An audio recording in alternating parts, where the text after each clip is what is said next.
And we are live. Welcome, everybody, to our charity month-long event with Cross the Streams. A very exciting event for us. We've raised, I think, over $2,000 for Beyond Blue so far. So an incredible effort. And thanks so much to everybody who supported us so far and supported the amazing work that Beyond Blue does. Tonight, we are on the second of the 4 sessions we'll be conducting for our Ruins of Hagarth special, which is us all attempting to bring down a behemoth titan who is making his way to the town capital, the state capital, to bring down the city. The first party went through last week with a mixed success by all accounts. Definitely some of them survived, but many fell to the mysteries that awaited inside this long asleep titan. And tonight we will be focusing the second group who has made their way into the titan to see how they will fare. As with everything with these sessions, we will be taking some donations if you'd like to help the party or would like to contribute into the rest of the session. As you can see, we've got an Equip and Adventurer. So if you'd like to see your favorite adventurer succeed, please do go ahead and throw some money to a good cause. We've got common items for 5, uncommon for 20, rare for 40, very rare for 80, legendary for 100. And if you're feeling particularly good, the artifact level for 500. If any of you donate that much tonight, I will definitely be giving some personal thank yous and might even get to some NPC naming in the ongoing campaigns. Hey, just a quick call out there, Robin, before you get into it. Someone had just redeemed a Destined to Succeed from the Rage Points for Steve Brady. So, Steve Brady already coming in with some supporters in the chat.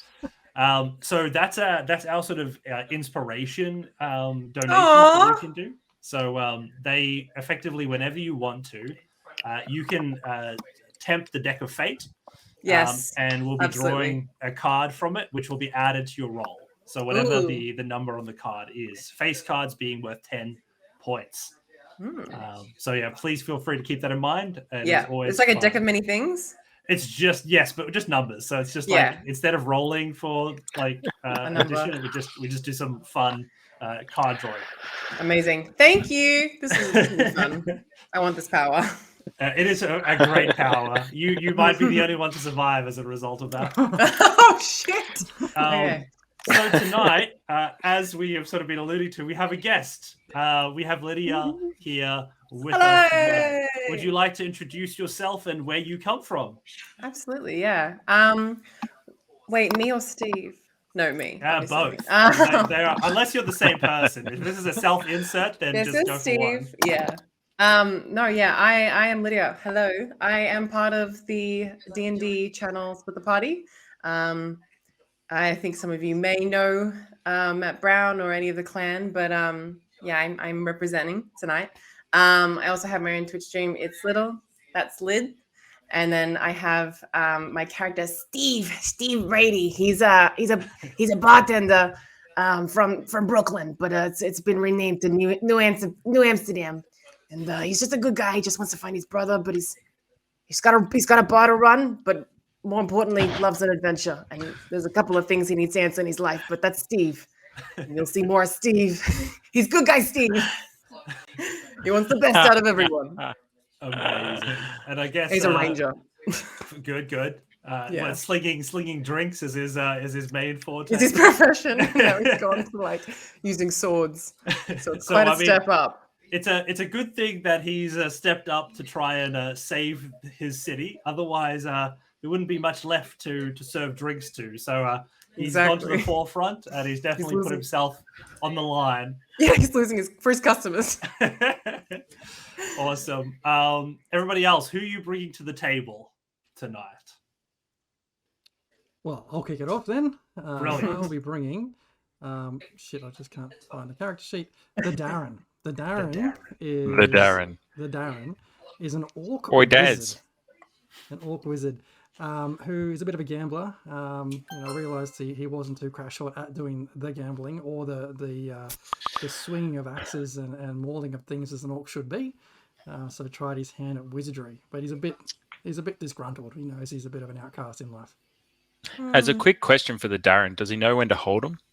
Does he know when to fold him? You'd think he would after all this time, but he knows when to whatever the next line of that song is. I can't remember right now.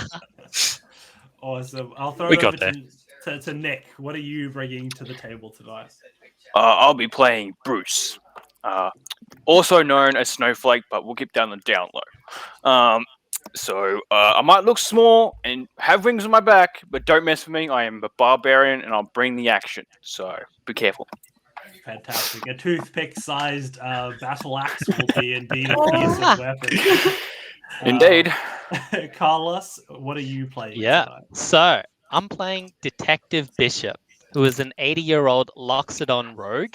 And so if you don't know what a Luxodon is, it's basically like an elephant person. So yeah, he has a long history of playing both sides as a detective for a prestigious private investigator firm and rogue for the Thieves Guild. So it's not uncommon for me to solve the crimes I actually commit myself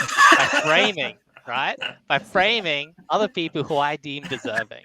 Very wise, beyond my peers, and I'm often hired after some other investigator has failed. So I'm not a very dexterous rogue. I've got 8 dex, but his investigative abilities more than makes up for my lack of stealth. Incredible. So that is Bishop. I'll try to be putting on a voice, but my accents aren't very good. Oh, that's a good one. That's good. All right. And last but definitely not least, Dave, what are you playing tonight? I'm playing the Bard, Morris the Sqeak. Sqeak. Morris will tell you, he had a fantastic career, absolutely amazing. And then one day, at the ripe age of 13, his voice dropped, and his bardic career was over.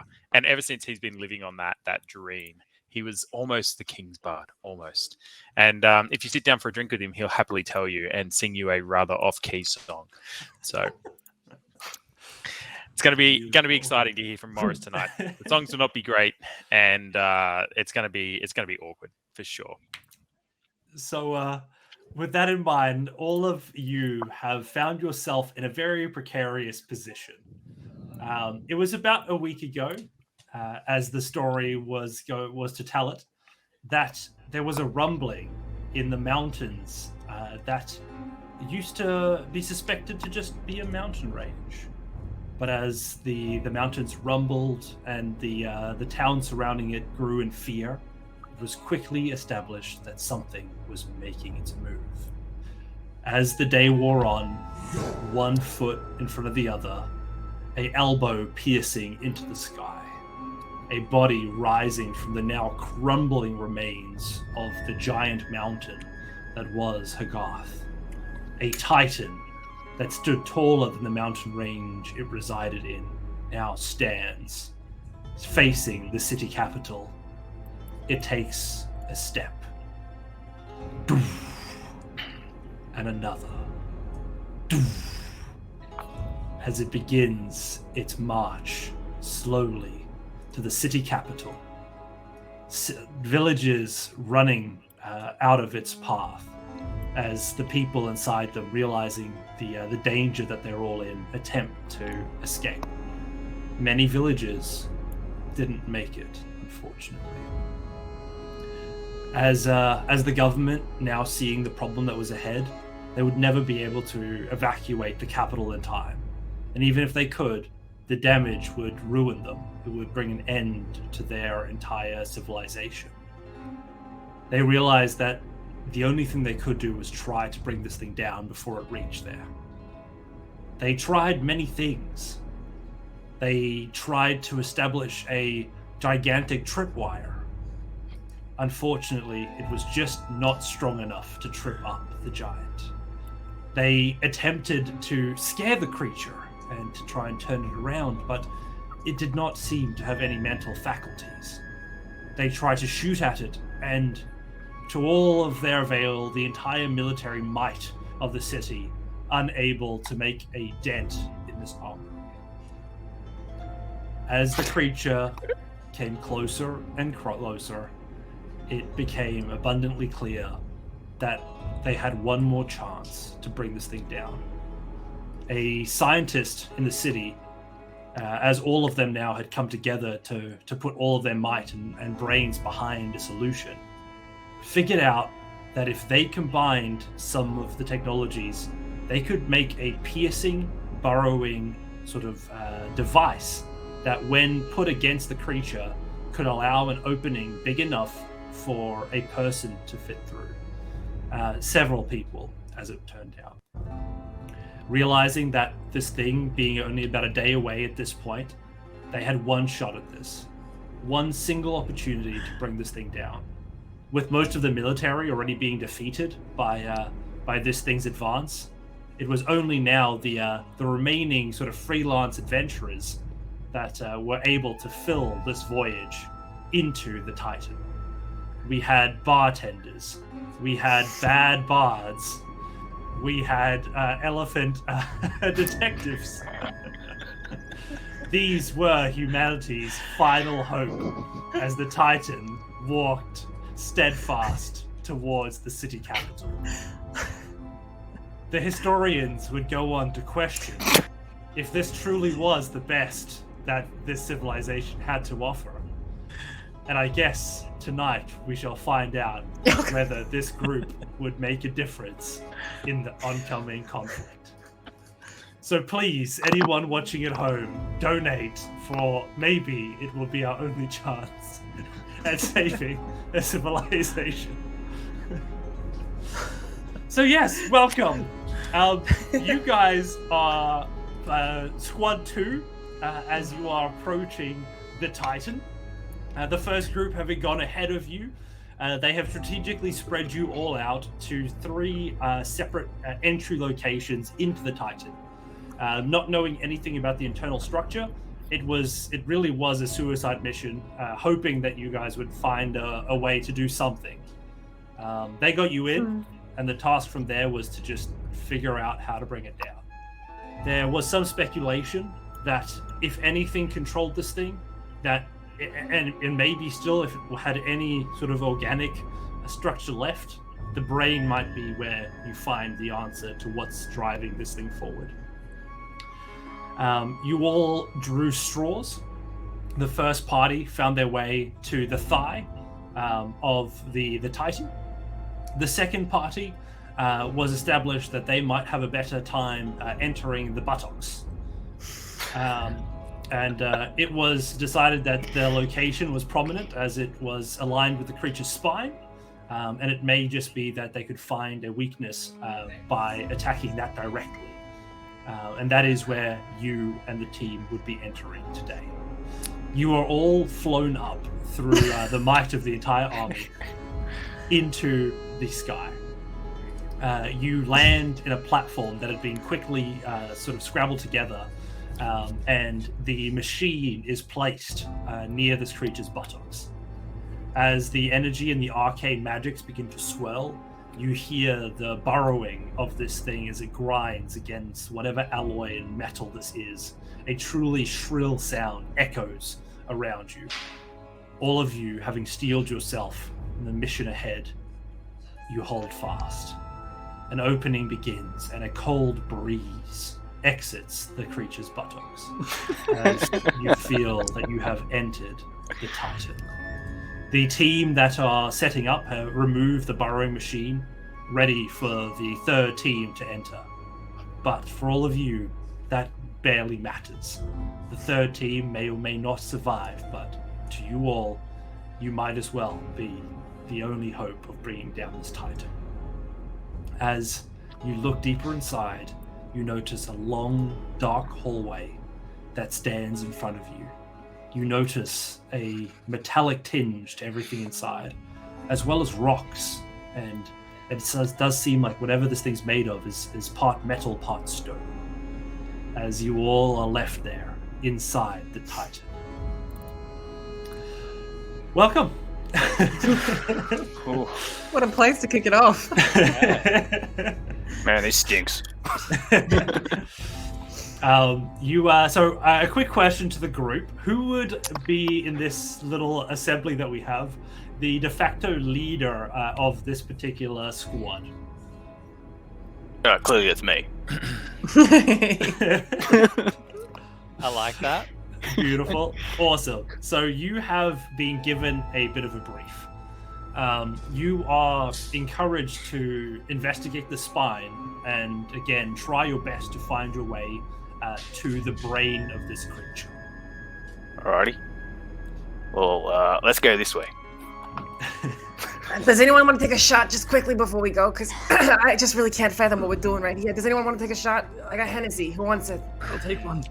I'll get one to warm up the I won't boys. pass. Me too. Yeah, Okay, great. just a quick warm up, boys. That's just a quick warm up. Just a quick one, exactly. That's Yeah. what I'm saying. Oh God, we're gonna die here tonight, aren't we? We're gonna die. We're gonna die in this asshole. I can't die in an asshole. I'm so sorry. I can't. Please, you gotta protect me. I grab one of you and I'm like, you gotta protect me. I turn around and grab Steve. Steve, it's fine. We're all in this together. Pull yourself together, man. Okay, yeah. I got this.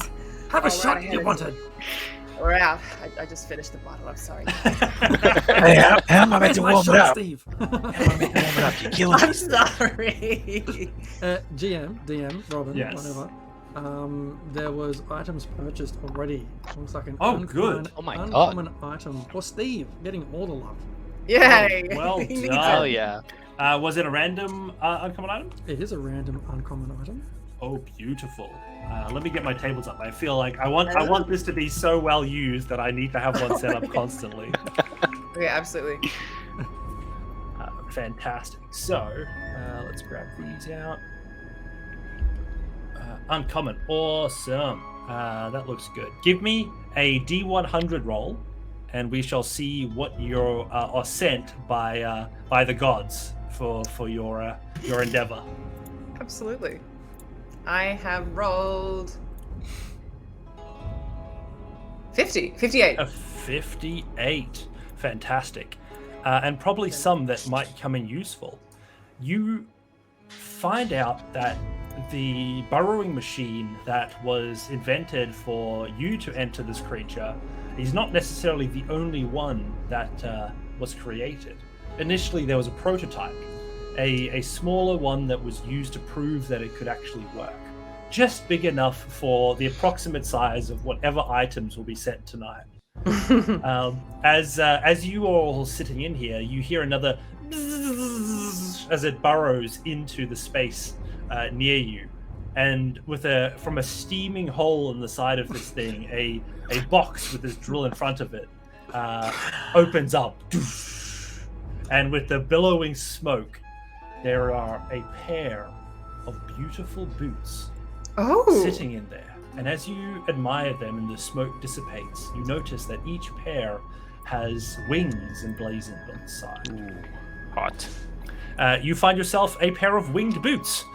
Hey! While you wear these boots, you have a flying speed equal to your walking speed. You can use Oh my the God. boots to fly for up to 4 hours, all at once or in several shorter flights. Each one producing a minimum of 1 What a minute high of the duration. Nice. Keep the items yeah. coming, Oh my Chuck. god, I can fly! Yeah. Thank you. Oh my God. So Gave good. me flight. Thank you. So yeah, you are now the flying bartender. I'm drunk too. Flying bartender? Express boost. Fuck. Awesome. So yeah, with that in mind, the burrowing machine flies itself up again and goes straight through the hole it just entered. And you sort of look out and you can see the sky out of this wound sitting inside this thing. And it disappears into the distance, waiting to be loaded up by whatever other benevolent benefactor likes to help our party. That's amazing. I put the boots on and I say, "This calls for a drink," and I pull out another bottle. Steve, you've got one to warm me up on. Oh, this is beautiful. Beautiful, Steve. Hey, I share just this a quick thing, Steve. That thing that just bought you them boots. Are you sure they're not for me? I've had a friend. He told me he's going to send me some shoes because I haven't got any. Can I have your old ones? Oh yeah, of course, yeah. But these ones are definitely for me because look, it says on the bottom. It says my name right on the bottom. You know how with all like those premium Apple products, they have those engravings, or like Toy Story with Woody. Yeah, what you see in the bottom of the boots is like your name engraved, and then you'd see like "Made in California." Like Steve, where's California? Well, it's like kind of south of where I'm from, but like quite a far away. We don't really associate with the Californians too much. They're kind of very, happy, tan, kind of glitzy, glamorous, but horrible. They don't get us. Sounds like they make nice shoes. Gold Coast, back where I'm from. Yeah, that's exactly who these people are. Yeah. Hey, no hate for the Gold Coast, right? Playing with fire when you put the DM in that case, yeah. While you were all chatting, can I please get a perception roll from our party leader? Oh dear. Perception, you said, eh? Yes. Do let me know when to pivot to maps. I will absolutely do that. I'll switch the map boss. And you'll know. With the 18, you hear a faint sound. It sounds like a crackle first, and then you hear a sort of squealing sound, almost a sound that you could swear must be some sort of spoken language, but none that you've ever heard. Just making sure, what languages do you know? Let me actually have a look because I can't remember. While we're working that out, I'm just diving to the ground in the corner because I'm pretty sure there's a fart coming. Yeah, exactly. Quick. Jesus. I think I see him notice something, and I'm trying to utilize all my senses. So my ears stick out, my trunk sticks up. I'm smelling. It's like a radar, just like yeah. I only speak Luxodon, so. Do you have any languages, Carlos? What, Detective Bishop? Yeah, just Luxodon common. Ah, beautiful. We talk to each other. Celestial, common, draconic, and elvish. You hear a sound that you can't place it, but if an octopus could speak, you think it would sound like that.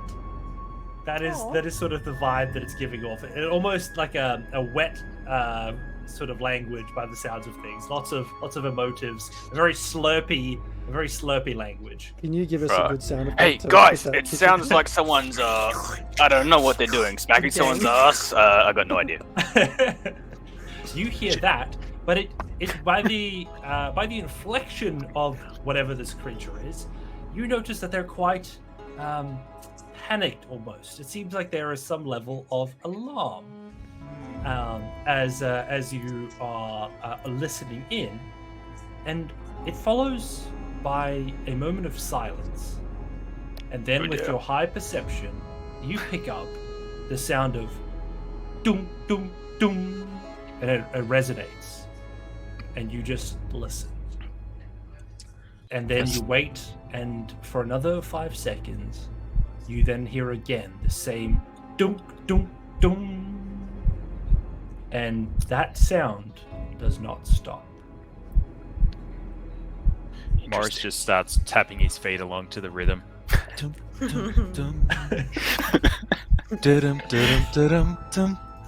Yeah, I reckon we should head that direction.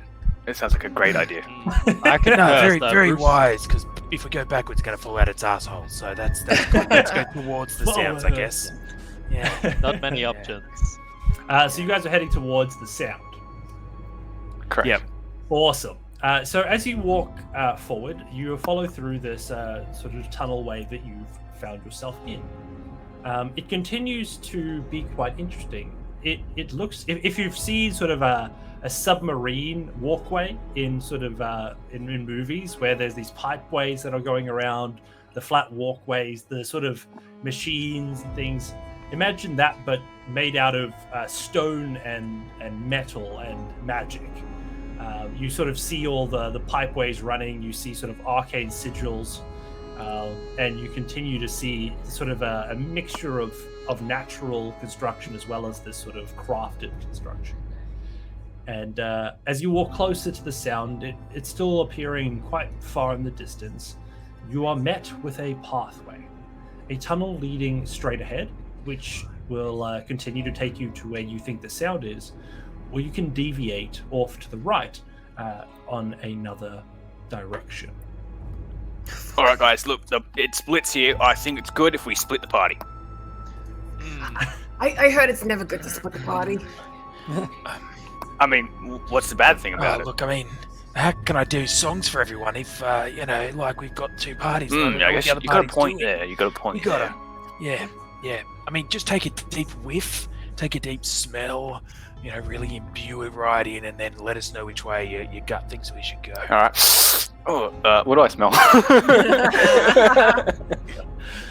You smell a mixture of sort of stone, iron, and oil, I would say is the general smell in the air. As you and make a perception check if you want to get a much more detailed palette. Yeah, sure, let's do it. That doesn't look like a good one. 8. Yeah, you're able to really determine that. It's quite overwhelming in here, actually. It smells oily. I'm just gonna go. Let's go this way and just point straight. You continue to go straight? Yep. Fantastic. I turn towards Bishop and say, I hope he knows what he's doing. Can you sense anything? I think sometimes the wisest decisions are made on the spot.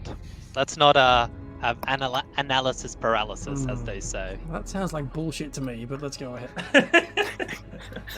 It's not unlikely that this entire creature was...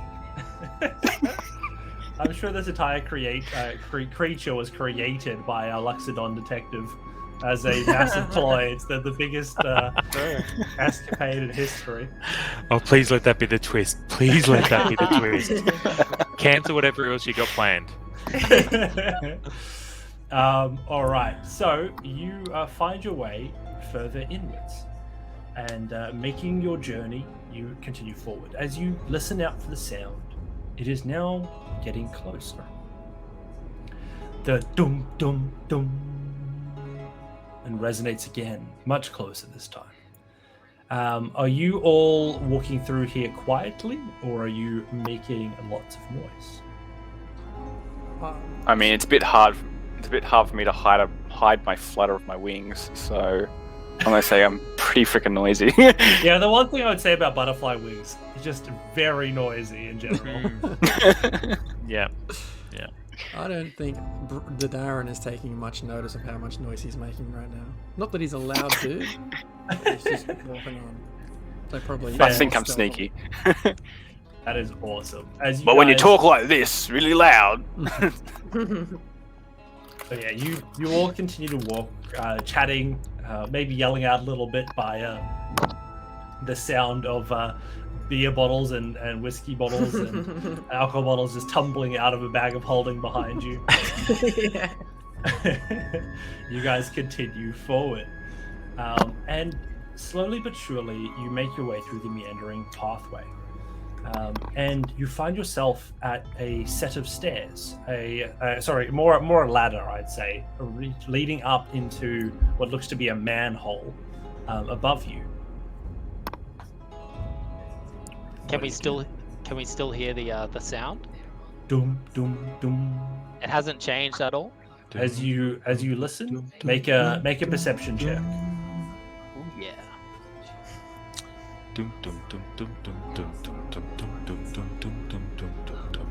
So with a 22, yes, quite the perceptive rogue, as it turns out. As you stand there considering your options, you swear that the sound of the sort of thumping has gotten closer. This is a good beat. Come on, Mars, play a tune with this song. Just break into a bit of Smooth Criminal. You've been hit by a smooth.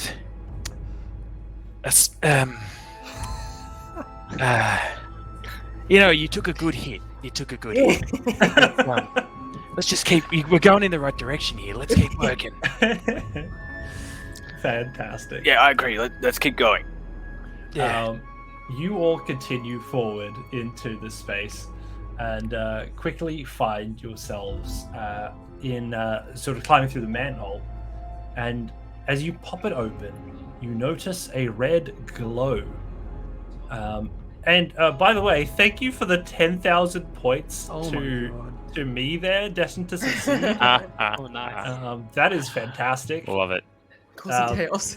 Yeah, so that's probably like one Great. of the highest sort of channel point donations we have for Advantage. Yep. So they are actively now betting against the party, which is it's a fun Yay! twist. I'm going to switch to a map now, Jez, to give you a heads up. Let's activate the so shout out to Afternoon Maps who made this beautiful map for us. Ooh, party. This So looks great. you are all peering down the bottom of this hallway. I have a few in here already, but please put yourselves around where the other players are here. For some reason, DM, sorry, I can't drop my dude on. Yeah, ditto. Oh, excellent. Let's get that sorted. Same. We have Snowflake. That's Oh, on already. We have already. Steve. We have Detective Bishop. We have Morris the Sqeak. We have... who am I missing? Thanks for the follow, Jams. Jams, hey, Jams. 0608. Yeah. Welcome. And the Darren. Am I missing anybody? The Darren. Love it. We've got the I Darren. think That's all that matters. 5. Beautiful. So, as you all find your way in, Thanks Your- for the follow, Tauruses. Horses. oh, Wow. Yes, indeed. Thank you for the follow. I appreciate it. welcome to the chaos that awaits us all tonight. You notice a few creatures who are up ahead at what look to be giant anvils surrounded by flowing rivers of lava that flow its way through this chamber. They don't seem to have noticed you all yet. What Ooh, it looks like things are warming up here. will you do?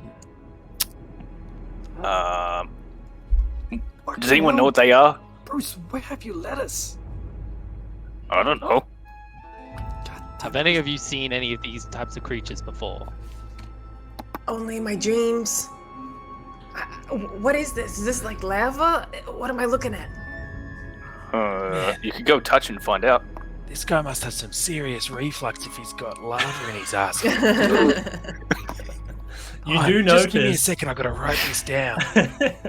You do Lava notice in that it his is very, booty. very hot in here. Talk about the burning ring of fire, am I right? Hey, So true. Yeah. So what you see in front of you is this Oh god. these creatures that stand at these anvils. I think we need to determine how these creatures relate to the Titan. I mean, they look friendly. Maybe we could just talk to them. Do you reckon they know the way to where we need to go? Yeah, probably. Oh, we have a How about donation. you? You go up and ask. How about we just hold on a second because we could have something incoming being a common item, DM. Oh, a common item, you say? I think. Yes. Thank you so much, Braincade, for that. Let's see. And who was that donated to? You can determine, Braincane, who gets that magic item. Otherwise, the party can squabble over it, which is also something that I don't discourage. Now, while that's happening,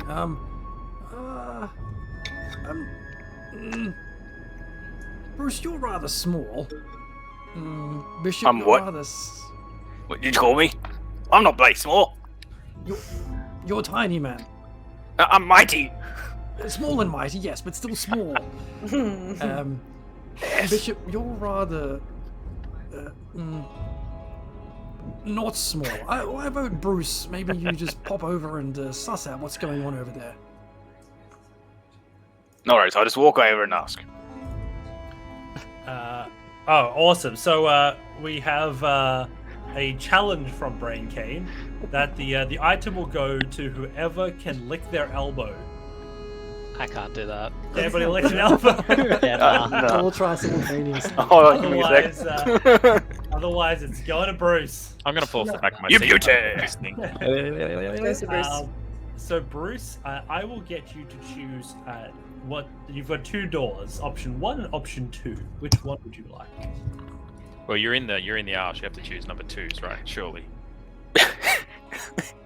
I'll go with 2. What's You got a valid behind point. number 2, you all ask? So, what you've got yourself today is nothing short of an incredible potion of greater healing. Yay! Nice. It sounds this like it's gonna get potion- handy. Very good. Has 2 primary use cases. As an action, you can drink the potion, and it will heal you for the maximum amount that the potion bestows. So in this case, you'll get the maximum of 4d4 plus 4. Otherwise, if you are hastily trying to drink the potion, such as a bonus action, for example, you will have to roll the dice. So action for full effect, bonus action for rolled effect. Ooh. Cool. Alright. Enjoy your prize, and thanks again to your wonderful benefactor who Indeed, thank you. is keeping the party alive. And on that note, you say you walk up to the 3 mind flayers that stand in front of you in a I have no room idea what full they of are, so molten lava. absolutely. I'm going to walk up this way. I love the confidence. It's all that matters. I'm confident. DM, you've been yes. awarded an uncommon magic item. Oh. Yay! Oh, so that's screwed. brilliant. Okay, with that in mind, let's see. So that's uncommon, did you say? I think so, yeah. This is gonna turn out fantastic. Let's see what we've got here. I wonder if there's something that I can put upon you all. Okay, no, what I will do is as a result of that, I'm going to I'll roll my own D100. Just to let you know, when I was awarded an item as DM last game, I found I was given a tiny folding boat, which wasn't incredibly useful. As it turns out. I'm just saying you need to have some imagination. Tiny folding boat right here could knock out 3 mind flayers. Just saying. Absolutely, Just just saying. drop it on him. So I got a 15 for my roll. So looking at the table, Nothing good, nothing good. it nothing looks good, to be a decanter of endless water. So I'm going to take that as inspiration, not the physical item, and I will use it to inspire a future fight or a future encounter. So you could all look forward to that having its own effect in the time to come. We're gonna drown. Yep, we're gonna drown. Thank you so much for that. That is an incredible gift to Beyond Glue. Absolutely. All right, so While Bruce is starting to head up towards them, I'm just gonna kind of whisper out to him like, Bruce, come back here for a second. Bruce, what are you just we're deep in this. With that, I'm gonna giant- like stop and just turn around as well. I come back like, what? Well, let's. What about if I this looks like lava, right? And we don't really know what these blokes are doing, and they're just kind of standing there.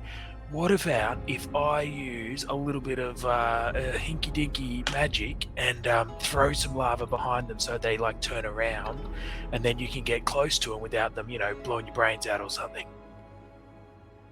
Oh, I could just go up there and talk to him, like I said. Why don't you do that then? That sounds good to me. I'm Yeah, gonna yeah, write out a story. alright, Let me just cool. get my paper out.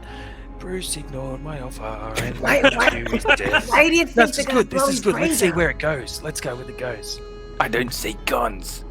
Yeah, but I mean, we're sitting in the middle of a giant's asshole, and I don't exactly think that there's friendly people in here. So, you go and have a chat. I'm going to stay back here.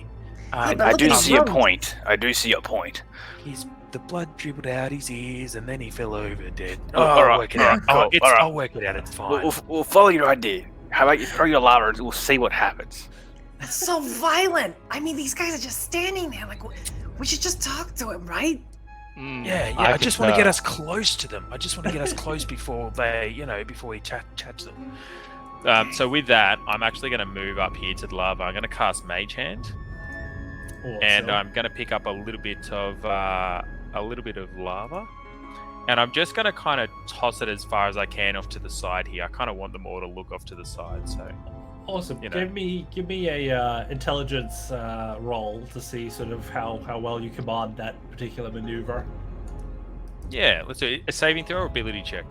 Ability check. Ooh, that was really close to a nat 1. So close. It's a 15. With a 15, you manage to scoop up some of this molten rock with your sort of mage hand, and you can see the hand sort of is covered by this molten lava as you instructed to sort of flick over in that direction.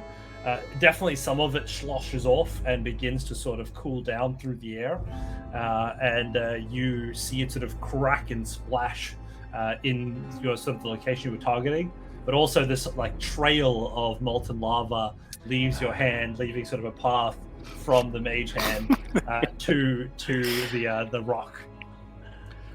With that, the creatures turn and they look towards the rock, and then they follow the trail, and they see the lot of you standing there, sort of just gazing at them from the other side. Mike was asking. Can we get everybody into some initiative? He threw the lava at them and they were super surprised. So Hi, I'm specifically, Bruce. Lydia, for your sake, you can see on the right-hand side of Foundry, there's the sort of chat, and there's a little closed fist icon. Closed fist. I It should see be it. next to the chat. So click that, and you'll Yes. see all of the 18. characters in the turn order, and just click the dice, and yeah, you got it. Awesome. Gotcha. Robin, can you let me move my dude? Never. Yeah, I'll quickly get that sorted for you. Thank Also, you. Danish, hello, welcome to the stream. Yeah, welcome. Thanks for the follow, Dan. And the follow. Loving it. Yes, indeed. Welcome. Let's get that sorted. Detective Bishop. I guess if you have to have a player you can control, I'll allow it. Let's call us.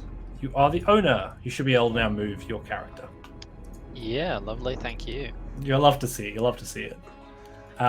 So on the top of the order, and I will just roll my beautiful mind flayers. Have you rolled yours, Detective Bishop? Yes, I'm 18. Excellent. It doesn't come through for some reason for me. Oh, Maybe it has now. We should be good. All right, perfect. Morris the Sqeak with a 23. You are leading the initiative this combat. What do you do? I just want to double check. I've got the bishop, and the bishop is a rogue. Is that correct, or is correct. correct? The bishop is a rogue. Okay, and then Bruce, are you a bard? Is that correct? I am a fairy. You're a fairy. Barbarian. But yeah. Fairy barb. Okay. What I'm going to do is I'm just going to look at you, and I'm just going to kind of get all excited and go, Okay, here's the game plan. You're going to get in there, and you're going to thump one, you're going to thump two, you're going to rope dope, and when they think you're on the edge, you're going to thump them both. And you know how you're going to do that? I give him a big slap on the ass and I cast haste on him. You're just going to be amazing. And I'm going to write the best tune. It's going to be... Hey, I'll write it later, but for the moment, you just go and be amazing. So I'm casting haste All right. on him, level 3 spell. So you have picked up Hell yes. as you jump in there. You've got +2 to AC, and then you're also going to get advantage on your dex saving throws, and you get an additional action on each turn that you can use to attack with a weapon, or dash, disengage, hide, or use an object. Yes. Brilliant. I need everything. And with that, I'm just going to kind of duck over to the side here with my movement. Awesome. Quickly finding the battlefield and hastening your ally. You may not be able to sing, but inspire sure is still one of your skill sets. Yeah. Um, You can do it. You can do it. as the, and I the, will. the first of our new friends, as it were, peeks out of their chamber, and they look over towards you, and you hear again that sound of as they speak towards you with a beautiful dulcet tones of deep common. Oh.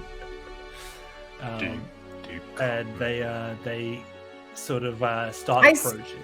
I speak deep speech. Would I understand this? Yes, you do. Nice. Well done. You're going to be a great exposition tool for me this evening. Fuck yeah. Great. So before, yes. when they were talking and these guys couldn't understand them, I could hear them plainly. Maybe? Oh, beautiful. So what you heard from that particular announcement that ended up being over sort of a loudspeaker system was that they said, the intruders have entered the Titan, and they said that one group has already made their way to the Titan's brain. Stop them at all costs. Oh, Release the thumper. God.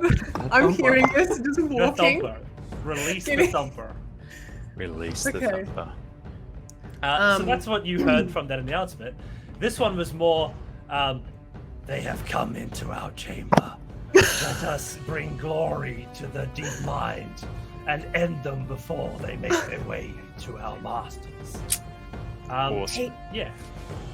Hey guys, remember when I said we could probably talk to them? I just completely forgot that I could actually understand them. And just before we even got here, they said that they were aware of our presence. So I think we should probably just head out back the ass way and maybe just leave these guys in peace. What do you say, guys, huh? And I start to pick up the shoes to see if they're gonna fly and start jumping in the air. As Darren, I'll reach out and grab Steve. Steve, how much of this booze have you been drinking? Darren grabbed him and told him to stay. You started me off like said that. It's the only way. I says, God's writing itself is amazing. I like this guy. You keep me calm. Yeah. Thank you. Okay. While just watching this all just happen, they're like, the creature's like, I have no idea what they're doing. Let's blast them. And you feel very quickly, Steve, this intense pain in your head as you feel the sort of psychic blast attempt to sort of break down your barriers. My hangover's kicking in.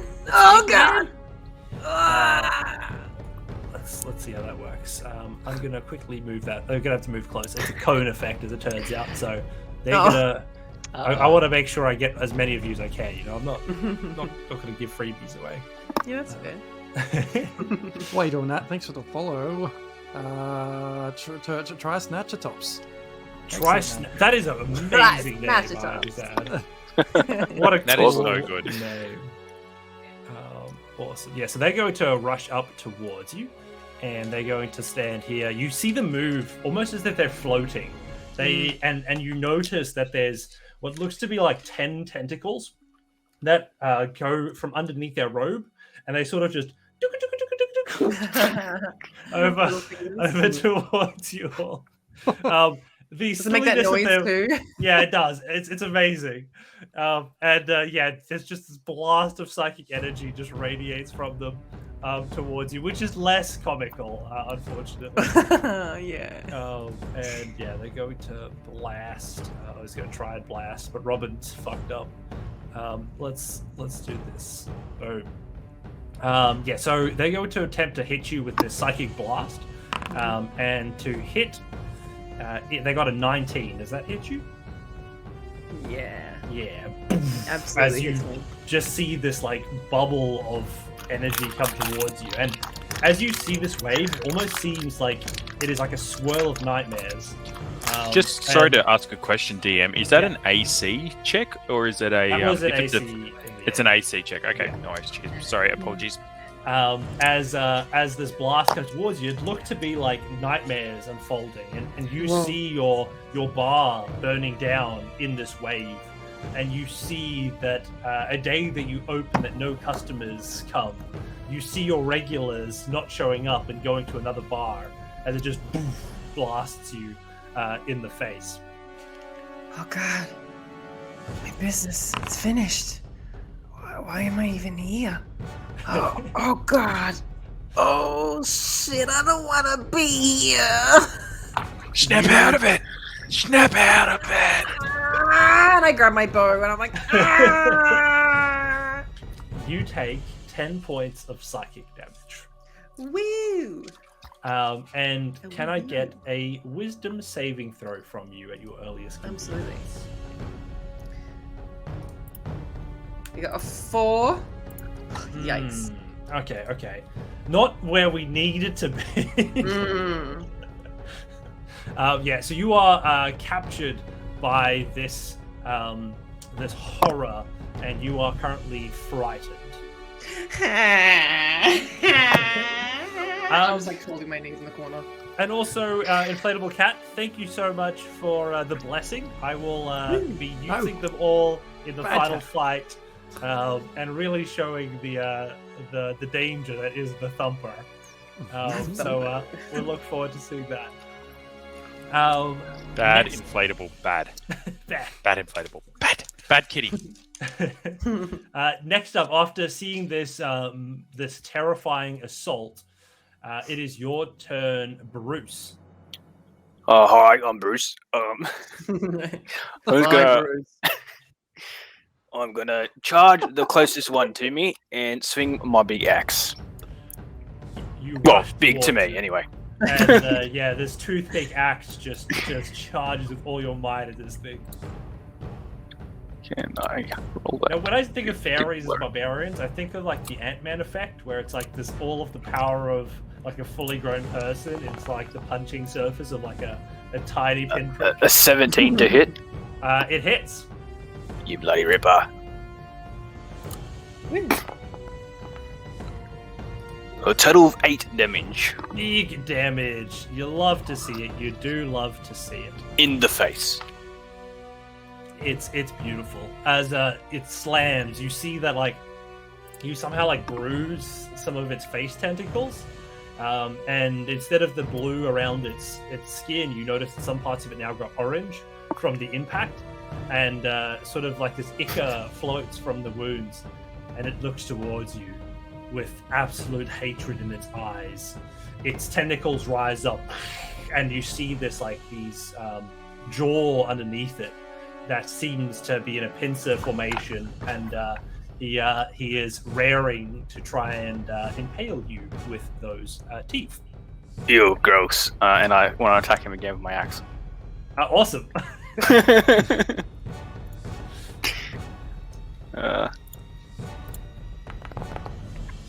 You should get 20. 4 of them, right? Oh, Yeah, let's see it in action. You really grossed me out. Oh, max damage. 16 damage. God. Yes! Nice work. Nailed it. You slice him across like the side, and you notice it like pierces through his robes. You can't really see what is underneath, but like it still has this darkening effect to it. But you see dripping onto the ground is more of this sort of orangey liquid. The creature is definitely bloodied. Oh. Oh, take that.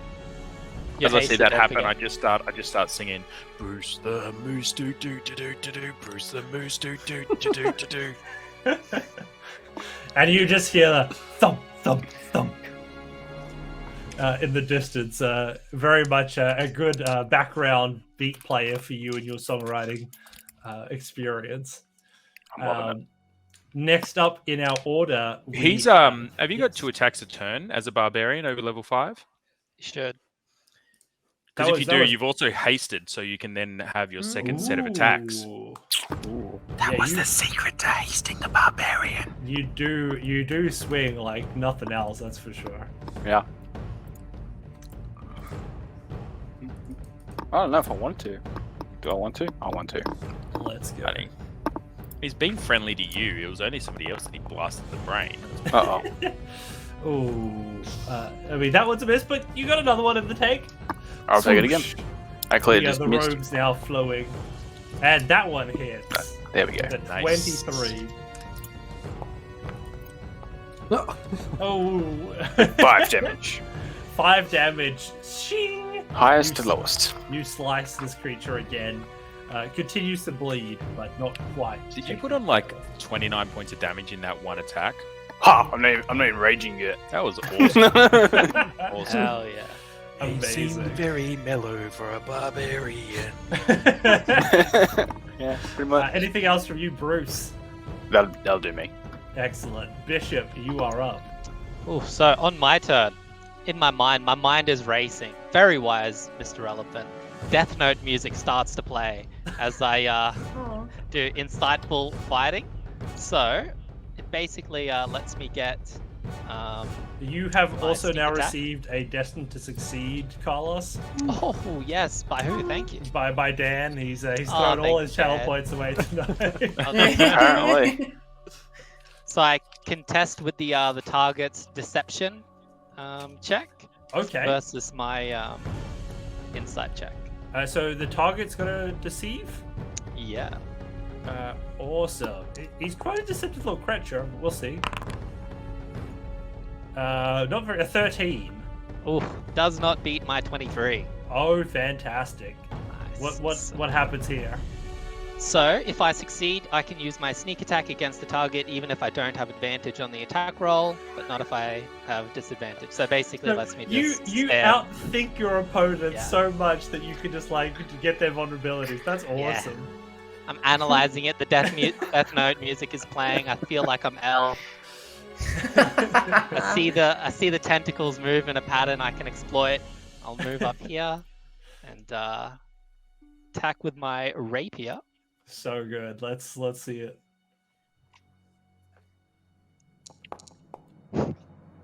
Ooh. And then yeah. So- A natural I one think- for those playing along at home. A natural one. I'm just too much in my own mind. I see it all happen in my mind. Then when it actually comes in the moment, I completely botch it. Just whiff it. Just whiff Such it. is life. Anything else That's your my turn? turn. No, that's all. Beautiful. The second of the mind flayers now jumping into action. You see them rushing down, unable to make it as far.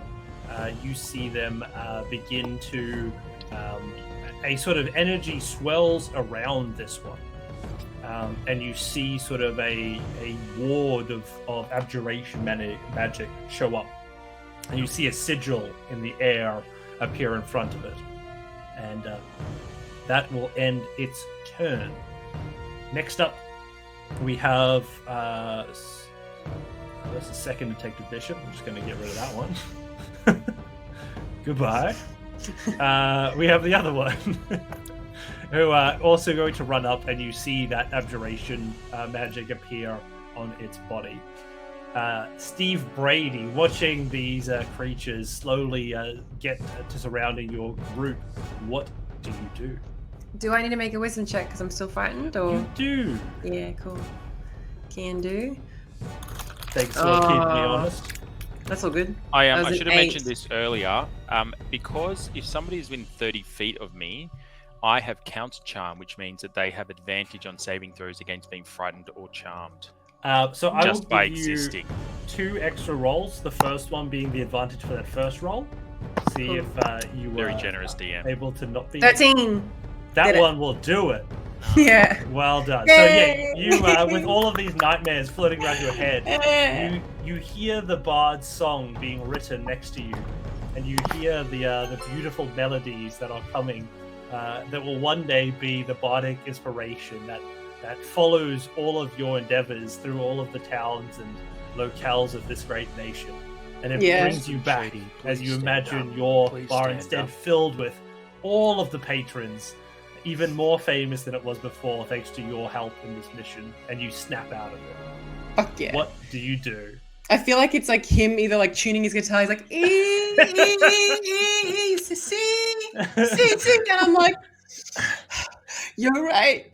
I do need to see. You're right. And then I get up and I'm like, I grab my daggers because I have 2 daggers on me instead of my longbow. First of all, I'm gonna grab my daggers and I'm gonna go one at the closest thing. I'm gonna go and just throw my dagger Right in his Nice. face. Let's see if this works. Let it fly. Ah, that one doesn't throw. And I'm like, ah! I throw the next one as a bonus action. I throw my other second dagger. Let's see if that works. 20! Natural 20? 20! Hell yeah, let's go. And that is, what's max? Max of 1d4 plus 2. 6. 7. 6. Really? Oh. Dagger swear. Because I have a question for you. Yeah. How do you want to do it? Okay, yes. Great question. So Steve pops out from his little pity party. And he runs up to this guy here, the first mind flayer. And he misses, and then he goes further over here and straight down the end. Straight down to the second mind flayer that's popped up. And tries to just dagger his face, and wherever it lands, in his shoulder, or Steve's like, okay, and he grabs his bow again, gets ready for the next round. Nice. As the first of the mind flayers fall, you hear the other two look to each other. What? These puny creatures stand a chance against the might of our empire? We must not falter, brother. The other one says to him, no, we must not. And they flare out these tentacles as they and begin to snarl towards you specifically as this creature dies. Lovely. Oh, he died! He died. Oh, yay! That's how do you want to do it? I don't know if I missed that. Yeah, if I ask you how you want to do it, it's how do you want to kill this creature? Oh, yes. I am now. Yep. I remember that rounds. We borrowed a few things, it's fine. Roleplay for me. It's really catchphrase. I love it. Every GM has their own little. There you go. No, absolutely. Kill him for me. You just gotta kill someone else and you can use it, next time. Fuck yeah. I hear them say that, and I'm like, He may be small, but our hearts are big. And I can understand all of you. I completely forgot I should have mentioned them. Hi, I'm Steve, and you've upset me, and you made me see things I didn't want to see, and you will pay for that. And leave my friends alone. Steve, you are but a mortal. Our empire has risen above the height of mountains. We will step into the very heart of your people and rip out whatever beating menace still resides there. Whether you hear us or not will matter little as time comes. You stand no chance to what awaits you, even if you make it past us. Wait, Steve, they're talking? I honestly thought that was sick. No, it's... He said some pretty mean things, guys. I mean, this guy might be serious. He might actually be able to kill us. But, we can't let him get away with it. I mean, I know you can't understand him, but he just basically said he's gonna kill us all, and not just us, like everybody we know and we love. I mean, one down. One down, 2 to go. Yeah, you're right. You're right. We can do this. And with that, we have the Darren. Oh, the Darren has been biting. The Darren. He comes running over to the right-hand side. He's like, "What? Fucking not running off without me!" No, I can't get my guy. Comes running around this side of Steve. He looks up at this dude at the back, having seen the dude at the front is down, and he pulls out something from his pocket that no one can really see what it is, and he casts Crown of Madness on this dude up here. cool. Do it. And that's a saving throw for you, DM. Oh, a saving throw for me. Wisdom What am I save. saving? Wisdom save. Wisdom. Awesome. Let's get that done. Saving throw. Normal. We have a 12. Fails. You are Failed. now charmed. The charmed target must use its action before moving on each of its turns to make a melee attack against a creature other than itself that you mentally choose. The target can act normally on its turn if there is no creature or if none within its reach. Does it save that on end of each of its turns? Alright, so it obviously can't do it this turn, right? On your subsequent turns, you must use your action to maintain control over the target or the spell ends. Okay, so you're sort shit. of I didn't see that bit. controlling this creature. Yes. Awesome, love it. Next, anything else on your turn? No, that is me. Beautiful. So as we reach the second round of combat, we're going to take a quick 5-minute in real life break to get some water and all the rest of it. Just warm up the voices. It's a vocal exercise. Just before you do that, DM, our friend Morris the Sqeak was awarded a very rare magic item. Oh, very rare. From a donation. Very Okay. The rages. Okay. Happy days. It's a very rare. My goodness. $8. Rare. This is these are very interesting. All coming out. Give me a D100 roll, please, Morris the Sqeak. Morris the Sqeak. Let's get a D100 happening. We have a 32. A 32. Awesome. So, I have a question to ask you. Do you? You've got 3 choices: demon, dragon, or dwarven. Ooh. Dragon for sure. Dragon. Awesome. You guys all hear the as the wearing of this burrowing creature again dives through the side of the wall and falls in front of you with this sort of magical chest that I love these guys. opens up. These guys are the best. And you see glistening inside of it a sort of what looks to be some scales. Now, I'll give you a choice again of what type you want. So we have black, blue, brass, bronze, copper, gold, green, red, silver, or white. Green has always worked really well with my complexion, so Excellent. as a half elf. So what you do get is a set of green dragon scale mail.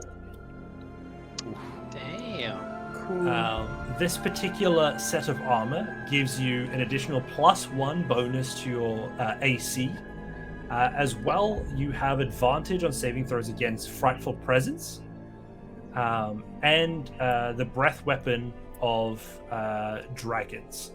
You also now get resistance to specifically poison damage. Nice.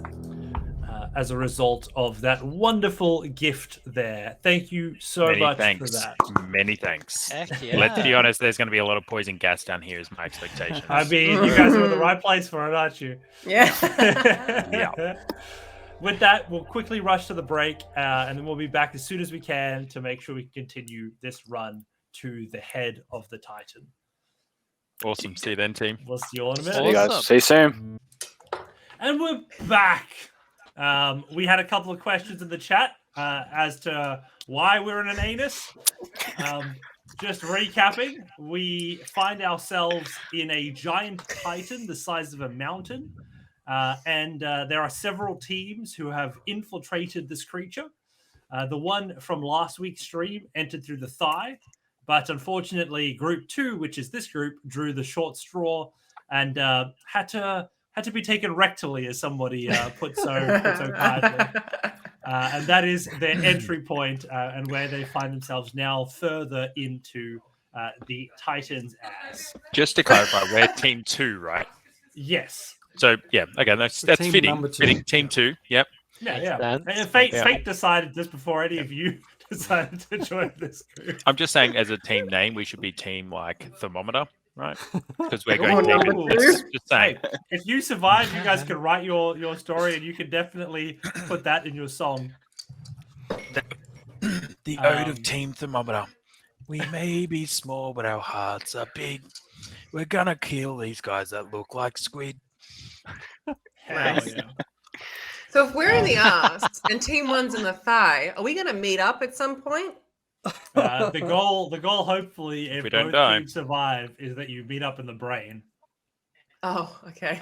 But yeah, there's a long way to go for you guys. We'll get there. Team suppository. I love it. Team suppository. I mean, it's easier to name this group than our regular group name. At the top of the order, we have Morris the Sqeak again.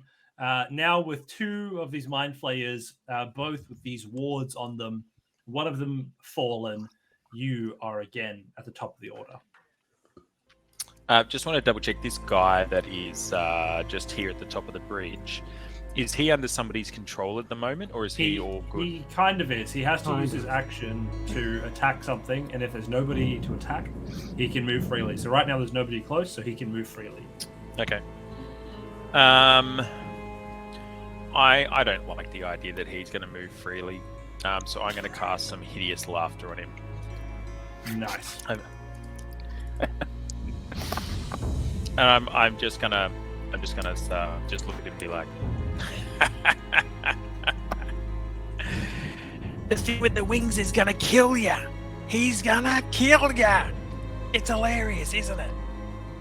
and you need to now make a DC 15 Wisdom save. That's rude. Let me see if we can't get that sorted out. Good job. Oh, that was an unnatural 20. Them saving throws. He Them laughed saving throws. hideously, but not because of what you did to him. That's just sort of his natural experience there. With my bonus action, I'm gonna look. Steve, you've lost a few points, haven't you, Steve? Yeah, I think it's a scratch. Barely a flesh wound. I'm just gonna, with my bonus action, just gonna cast a level 1 healing word on Steve, and just throw you a few extra points there, and just go. You can just hit the button inside of Foundry to get the roll there. What is that? It's a normal roll. You get 8 points back. Yay! It's like a full roll there. It's beautiful. I know you're good for a warm-up drink eventually, right, Steve? Right? Right, Steve? Yeah. I don't always sound like this. I'm just a bit parched. And I don't like that they're getting close as they get a bit closer here, so I'm just going to dart back a little bit out of the action. Awesome. And I'm done. The second of the mind flayers rushes forward now. I've got you all selected somehow. Let's not do that. Can we? Yeah. Just moving everybody around us. He rushes forward and probably going to just get to the side of you here, Bruce. And you see that those sort of exposed tentacles coming in with those claws that are sitting there. And the tentacles latch out towards you. And you, they're going to attack. And to hit, they got a 20 to hit. That definitely hits. Awesome. Let's roll those tentacles. And I'll get you to make a intelligence saving throw. Intelligence. Uh-oh. And you take 7 points of psychic damage. And I roll a 5. Failing that, you are grappled. Yay. And you are stunned as a result of that. So grappled and stunned. Damn.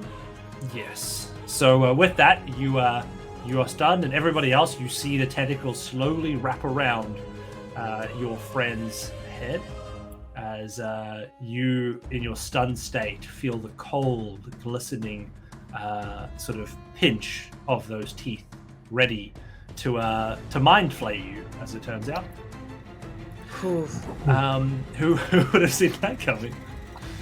I didn't. Next up in the turn order, we have Bruce himself. Awesome. You can attempt to make another intelligence saving throw if you'd like. Oh, well, I got no choice. I'm going to Fail. No, the absolute terror of the psychic messaging that is coming over you now seems to overwhelm you. As you just hear sort of all of the times that you were called tiny and not strong enough and weak and wimpy, and it just keeps echoing in your head, and it seems that with every comment you grow smaller and smaller as these bullies grow larger and larger. Oh dear. Detective Bishop. I see the opening with my insightful fighting. Run around behind. Death note music humming. Everyone can hear it. Roll the I've got to roll deception again. Insight. Yep. Let's get that deception rolling. Normal. That is a 21. Ooh. Versus. Ooh, 21. Oh. I'll give that to you. I feel like that's pretty good. I feel like you're the smarter of the two. You know, you've been outplaying folks for a long time. That's true. All right. I see the opening. This is it. It's 18 hit. 18 does hit. Nice. Yeah. And I will add my sneak attack as well. Nice. 2 plus 7 All damage. the dice. Some good damage. 9 damage. So it takes 9 my turn. points of damage as you slice through its skin somewhat again. Its sole focus seemingly being on eating the brain of your companion. It is unable to block as you just slice through it with wild abandon. Next up, we have the other Mind Flayer who now rushes around, attempting to get close, and is finally able to get over to Bruce as well, but uses its entire movement to get there. Damn it. Steve Brady, as you see the scene unfold, what do you do? From that moment of healing before from Morris, I'm like, you know what, Morris? I trust you with my next bottle of whiskey. And I pass it to him, and then I grab my bow, and I line up a shot on this newcomer, the one that's just arrived. Awesome. Unleash the fury of your bow. 18? Hits! Yeah! Also Yeah, it does. damage. Whoa. Okay, I'm gonna do 1d8. So 1d8 take 1. That's not fair. That sucks. Yeah, definitely. Why even say it? Just leave it, you know? Yeah, I have 6 damage. 6 damage. An arrow. As this arrow flies through the sky. And this thing takes 6 points of damage. And you see again this line of orange ichor floating down its face. Night, Dan! Sleep well. Yeah, night, Dan. Sleep well, Night, mate. Dan. Who did... this is for the fairy. You've got a favor of the gods there, Bruce. Thank you. It might be all that's going to stand between you and having your brain eaten. Yeah, it sounds like a good choice. Next up, we have so you're Steve, and then we have Darren. Darren, seeing that this extra dude rock up to the right hand side of Bruce, just launches out instinctively a firebolt at it. Fantastic. Let's see that hit. Oops. Oh, for a 17 to hit. 17 does hit. Fantastic. Fire. For a total of 8 fire damage. Very nice. Slowly bringing these things down, you notice again now it's fully bloodied as the wounds begin to pour out ichor at a terrible pace. Just for movement, I'm going to just slowly duck behind Steve and around behind this pillar here. Awesome. Next up, at the top of the order, we have Morris the Sqeak.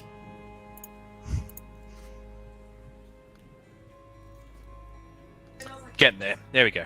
I'm off. Yeah, let's go, Morris. I'm just eating my popcorn here, and I realized it might be a little bit loud, so I just thought I'd jump off mute. The most stream appropriate food, I have to say it. Yep. Yeah. Eat it with chopsticks though, and your hands don't get dirty, and then you don't get like dirty, crummy, greasy, buttery hands all over your mouse and keyboard. So, I'm looking at these guys kind of approaching, and Morris is a little bit worried. He's not Morris the Brave, he's not Morris the Amazing, he's Morris the Sqeak, and his name's so bad it's not even spelled right. So he's just going to dart back here a little bit further, and he's going to yell out a little bit of inspiration coming your way. He's going to use a bardic inspiration to give a little bit of inspiration to my old mate, Detective Bishop. And he's going to yell out, "Bishop! Bishop! Whoa, Black Betty, bam, bam. Whoa, Black Betty, bam, Jamzo 608." Just throwing it out there to Jamzo 608. Love it. Thanks for the follow early on in the donation and stuff. And so you've now got some bardic inspiration there. Oh, nice. One, Mr. Bishop. My trunk is jamming up and down. Jamming up and down. Love it. Love it. And then with my option, what I'm actually going to do is just double checking this.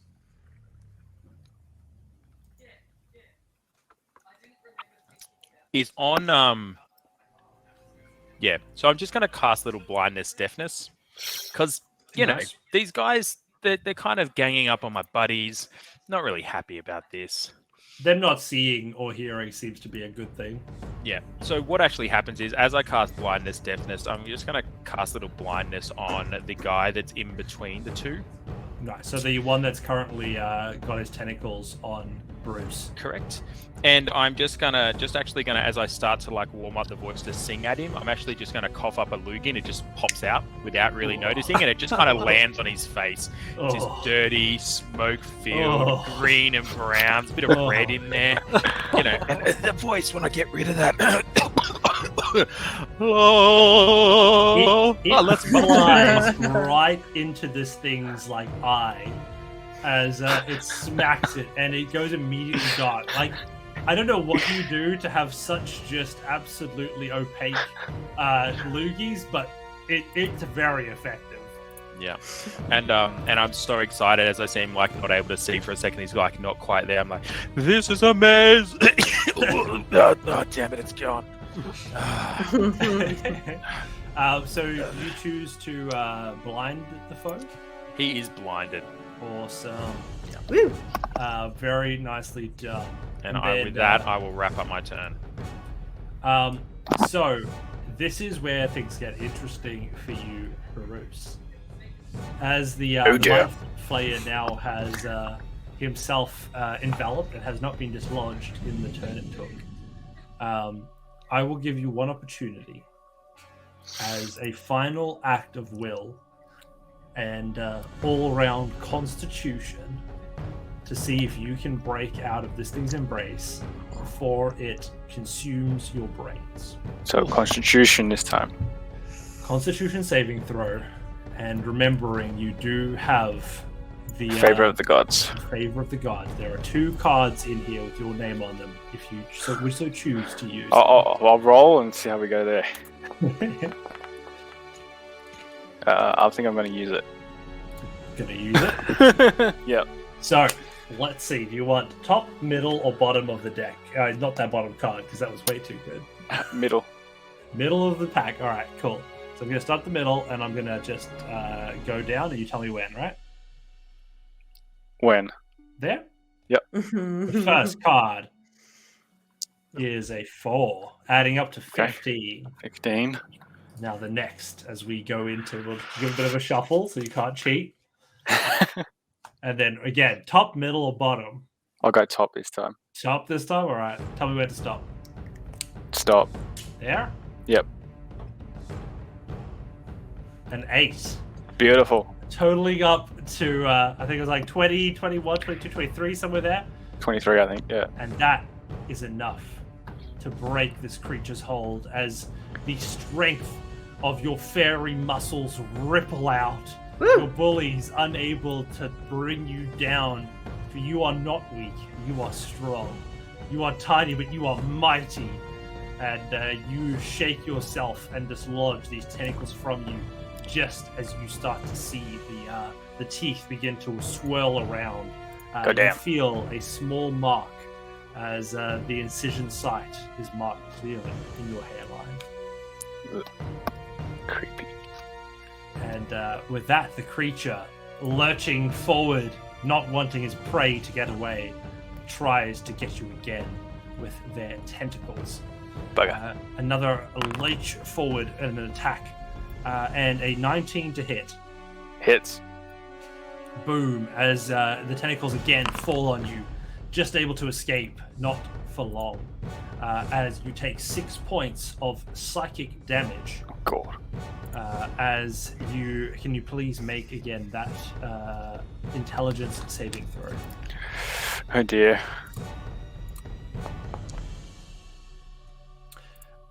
Unable to pass this time again. Enraptured.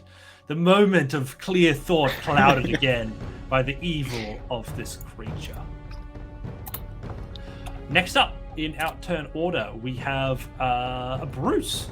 You have an opportunity here to shake it again. Give us a intelligence saving throw. Come on! Damn it. That's not it, unfortunately. You are stunned. Mouth agape as this.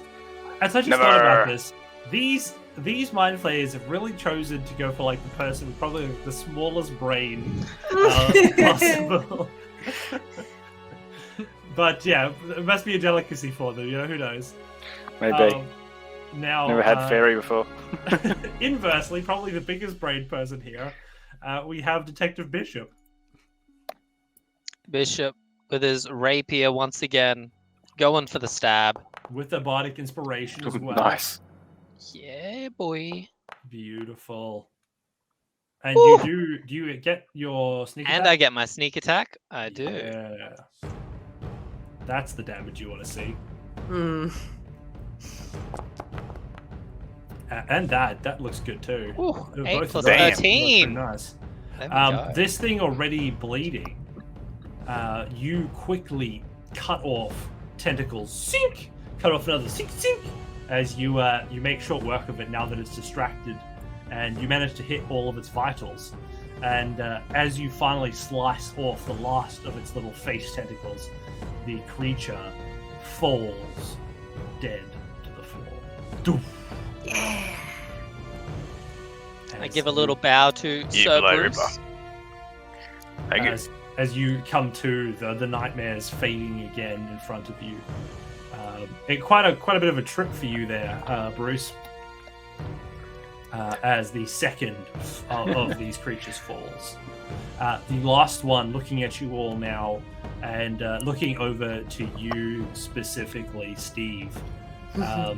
I cannot believe that you have the audacity to bring down my men. I will meet you when you make your way further. But don't worry, I hear the thump. He's coming. And when he arrives, you will be dealt with. And the creature begins to rush back the way they came. Little bitch. Little bitch. Giving you an opportunity, Bruce, to make an attack of opportunity. Yes. Unfortunately, you weren't in melee there. Yes, so. Yeah, I wasn't in range. That's fair. And 25. Go. Fuck yeah. 11 damage. And I will let you hit again because you are hasted. Hoorah! You can probably fit 2 in that small window. 23 to hit. Definitely Yes, hit. dude. Oh, Take it damn. 6. How do you want to do it? Hey, nice. I'm going to just throw my axe and slice it in half. So yeah, you slice it at once and it begins to run away. More ichor coming from your axe now drenched. It rushes forward, now attempting to run even faster.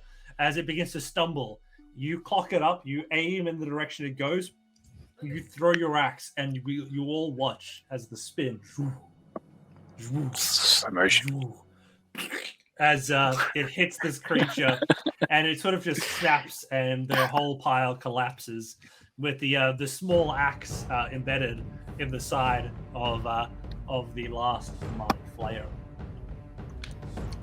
Take that! Done it. You have cleared the infernal bowels of the Titan. Is that it? They're all gone? That's Fuck yeah. Steve, you got any of that booze left? Oh, absolutely. crack it out, would ya? little nip. Little nip. Just a little bit. So, Bruce, you took quite a bit of a beating. Are you still fit for combat?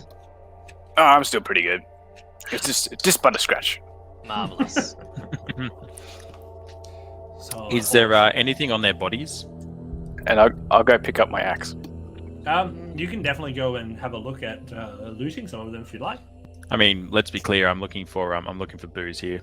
Something that isn't lava that I can warm up the throat with, because Steve is just leaving me short. Can I try and get some of these robes? Because they're pretty cool. Oh, we've lost your audio there. We lost your audio! For sure you can. There you go. Yeah! Get some of Look those at- robes. I find one that's like maybe my size, maybe a little bit smaller because I want it kind of tight. Nice. Surprisingly, And I got these Mind Flayers were exactly your size. Like, Fuck yeah. it's got this big collar. It's pretty epic. Definitely a look. And as you And I go, yes, Move sorry, it go ahead. around. Move it around, I'll show you. Whoosh. I can be one of these guys. It has a bit of a stiffness to it. It like always seems to hold like that shape. Very astute, very like proud cloak. Mm. She's got the moves like Stevie. Got the moves like Stevie. Do. Oh. Yeah. You do actually, upon your inspection of the creature, looking for some booze, you do find something. It looks to be a jar with some sort of a liquid. Drink it. What is it? What does the liquid look like? What color is it? Make a investigation check. I'll see Let's do exactly it. how much you're able to determine. Pop the lid. That's all right. Let me give it a 17. sniff. 17 is pretty good. So you know, like red cordial. Yep. It looks Cotties. like a red cordial. Yeah, a bit of cotties. And it seems there's like chunks of purpley bits in there. Random booze from the mind flayer that tried to kill us. I'm gonna drink it. Now, Because I'm I'm not saying it smells like cotties. Yeah. That's just from a visual inspection. I'm just gonna like dip a finger in and give it a taste. Oh, nice. Cool. Make a Constitution saving. Yeah, I was waiting for it. Make a con saving throw. Yeah. I was gonna make the joke, then I was like, no, it's just coming. I'll just wait.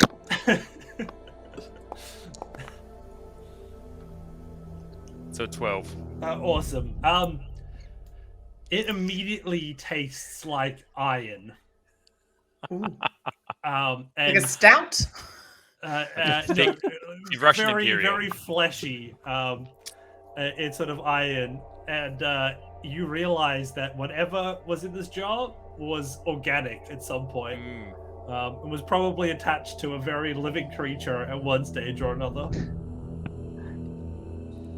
Was my health affected by that in any way? It wasn't, but you definitely aren't feeling very good right now. I think Okay. from a psyche point of view, this is pretty fucked up. I heard once about this bloke who was walking around putting in things inside of this blender and blending them up, and even had weapons, the blender of doom and stuff. Weird bloke, but this reminds me a lot of what he used to try and sell people to drink. It didn't go well. Did not go well at all. I'm just gonna put this in for later. For later. So we'll sell it Keep it in as the something back and squeeze pocket. it back at the bar.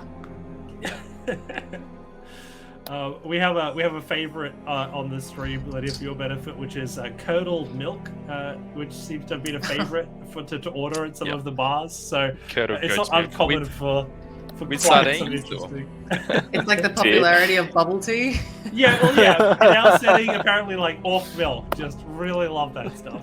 Well, let's be honest. Like it came from a tabaxi, right? Yeah, yeah. Let's they be have honest. all sorts of weird. Cat milk? Tobacco no, milk. not necessarily cat milk. They just like the milk. I Like love all the tobacco milk. disgust. I love the disgust in your voice. Like they're drinking cat milk on their regular game. Right, it's been fun, guys. I'm out now. No, Tabaxi's idea to drink the milk. Tabaxi's idea to drink the milk. It was goat's milk, curdled goat's Oh, milk. lovely. Yeah. Is anybody else looking at the creatures below, trying to find anything on their bodies? Negative. Of course. What's in the pockets of the gown that I now Anybody don? that would like to check, please roll me a 1d12. Ooh. Specific. Very Yeah. specific. The Darren's going to get in on that with an 11. What is it? It's an 8. An 8. Oh, that's great. And where's this going?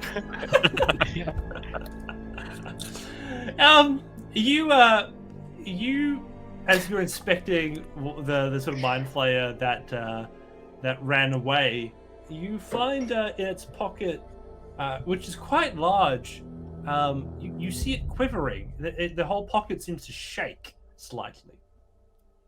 Oh. As you approach cautiously, opening up the pocket, you notice something that looks to be quite fleshy initially. And taking a step back, the pocket seems to move a little bit, like a dog nose trying to like come out of like a bundle of clothing, as these little tentacles sort of come out of the rope, and this like little brain pokes out of the pocket, and this little sort of brain carried by these little tentacles, sort of playfully, almost like animated like a little dog, begins to sort of cautiously approach you. Being an orc, I'm seeing this little creature alive. It's just going, and driven by intelligence, he's just going to reach down, grab that thing, and just munch on it.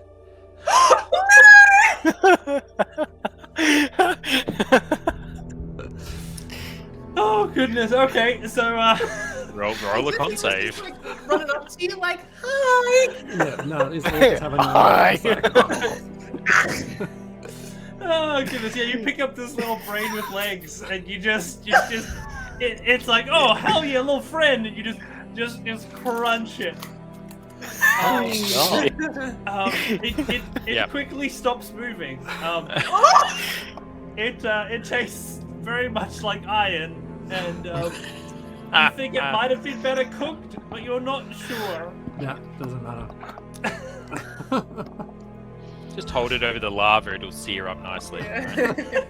Yeah. Who else would like to query the table? Yes, So whatever these things are, we've drunk them and we've eaten them. What now. if you gotten know. there, detective? I got an 11. With 11, you find a large diamond surrounding in a necklace in one of the creatures that has several runes crafted into it. Ooh. Do I recognize any of these? Make an Arcana check.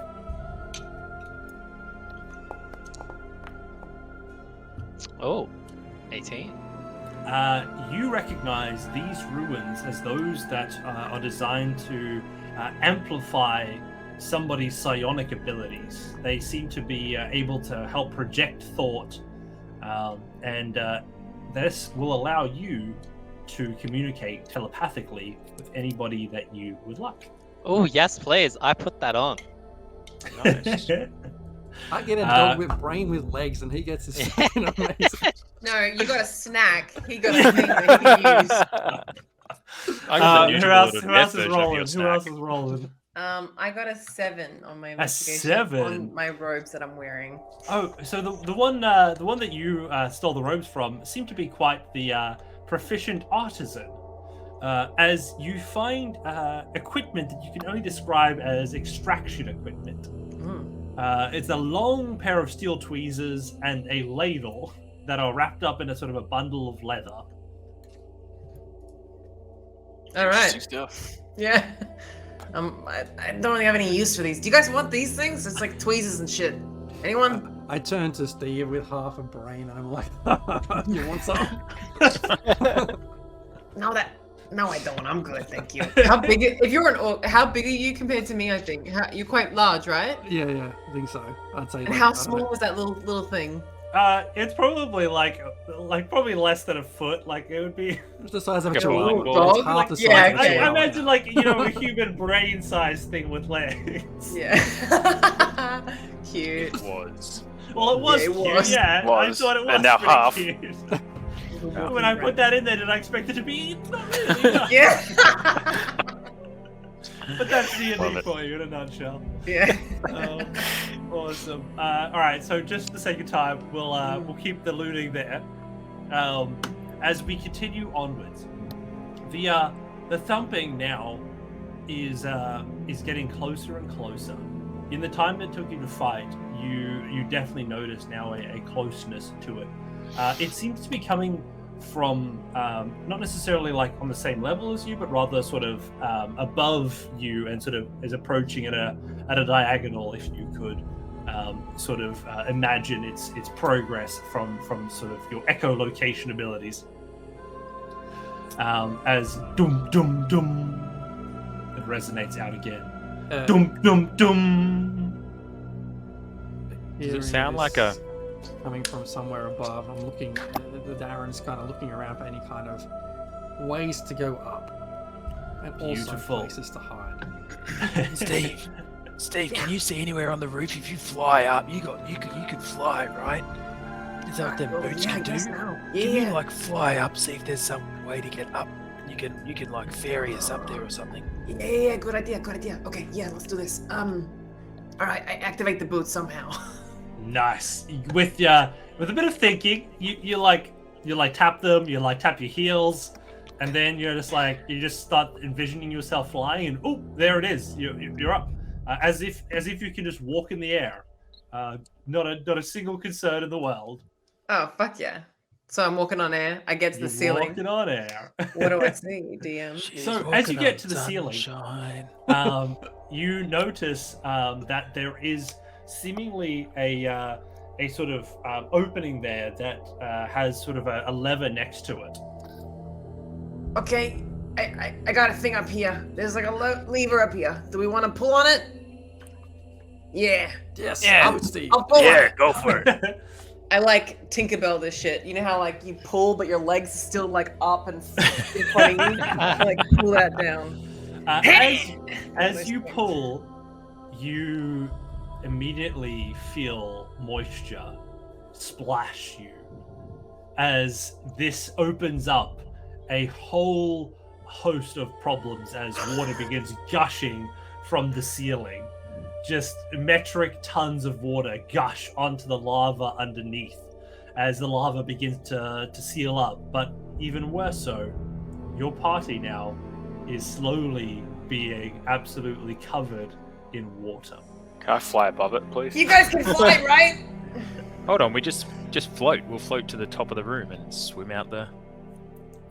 Is there a Sing out the what? There's no hole up there. Yeah, but where's the water coming from? It's coming in. When the water gets up, we'll take a deep breath and swim up through the hole. I mean, that's not a bad idea. Is the hatch that Steve opened now opened, or is it just like? Yeah, all you can see now is just sort of a torrent of water just coming down from it. Quickly you guys begin floating as the water reaches sort of your chest level for some of you, and it continues to rise.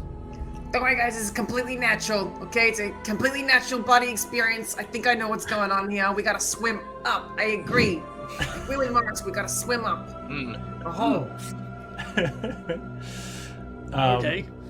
I'm not very good at swimming. They can't be that much, right? Gotta stop soon.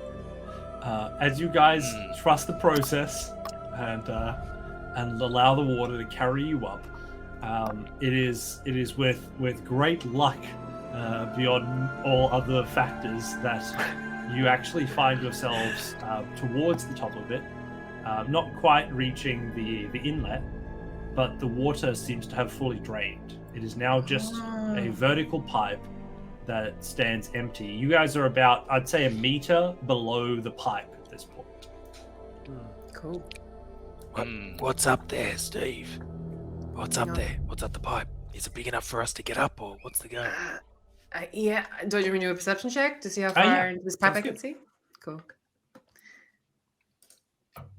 Oof, 23. Delicious. Ooh, nice. That is hot. Solid. You notice it's quite the long way up, but you quickly fly up there. You walk up, like no issues.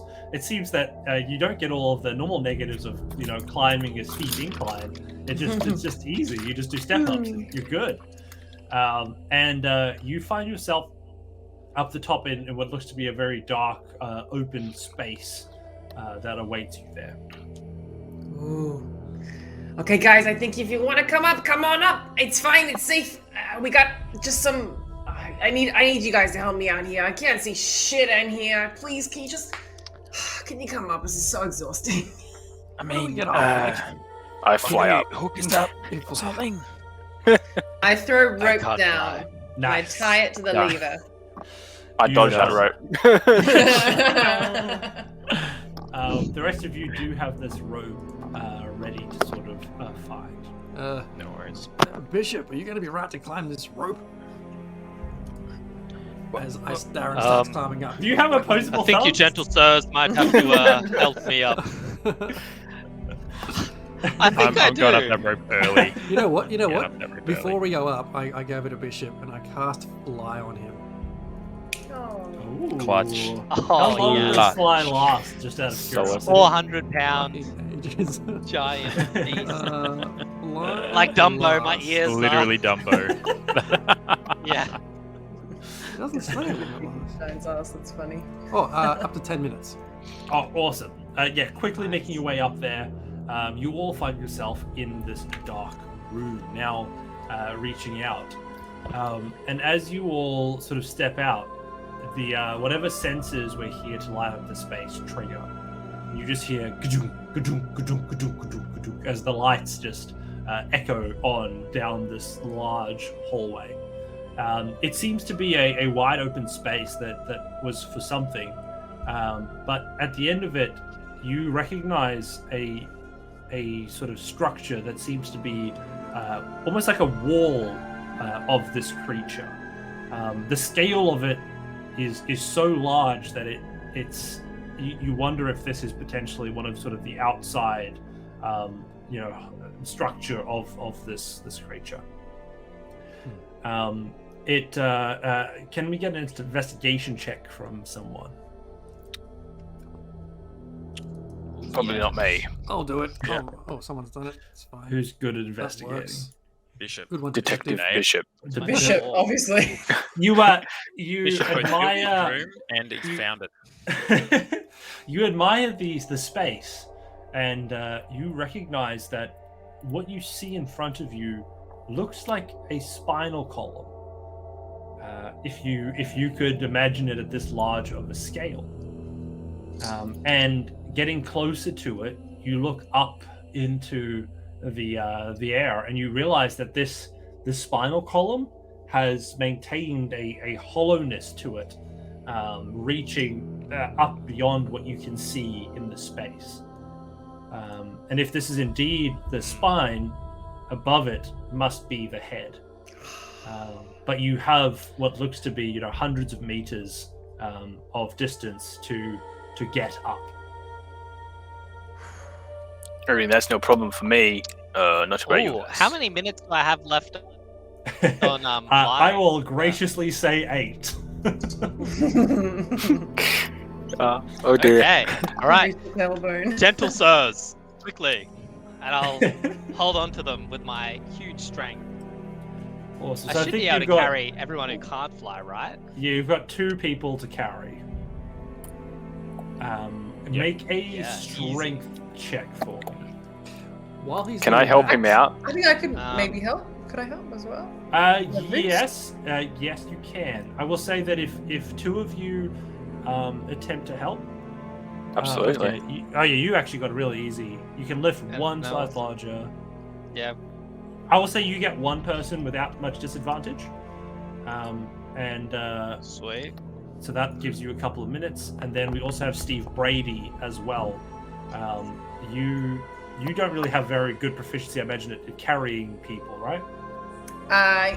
Well, in my time, I got to kick out a lot of drunks, so yeah, I do have a. I'm okay with picking people out of my bar. I'm going to give you advantage on your strength check because of your experience. Yay!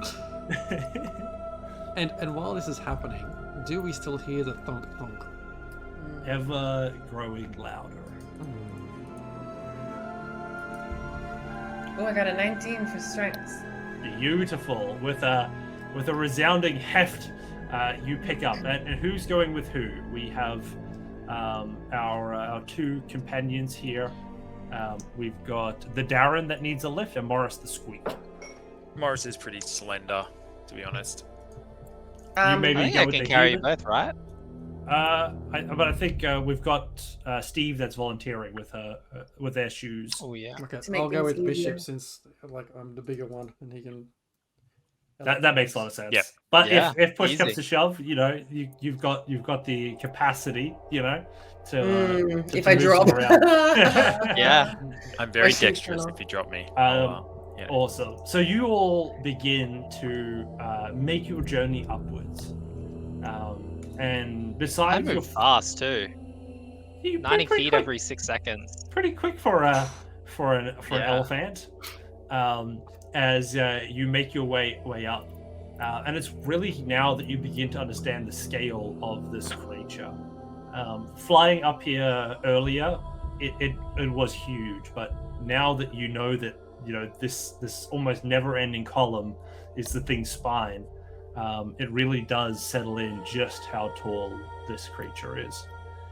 And as you are all flying up, dum dum dum dum dum dum.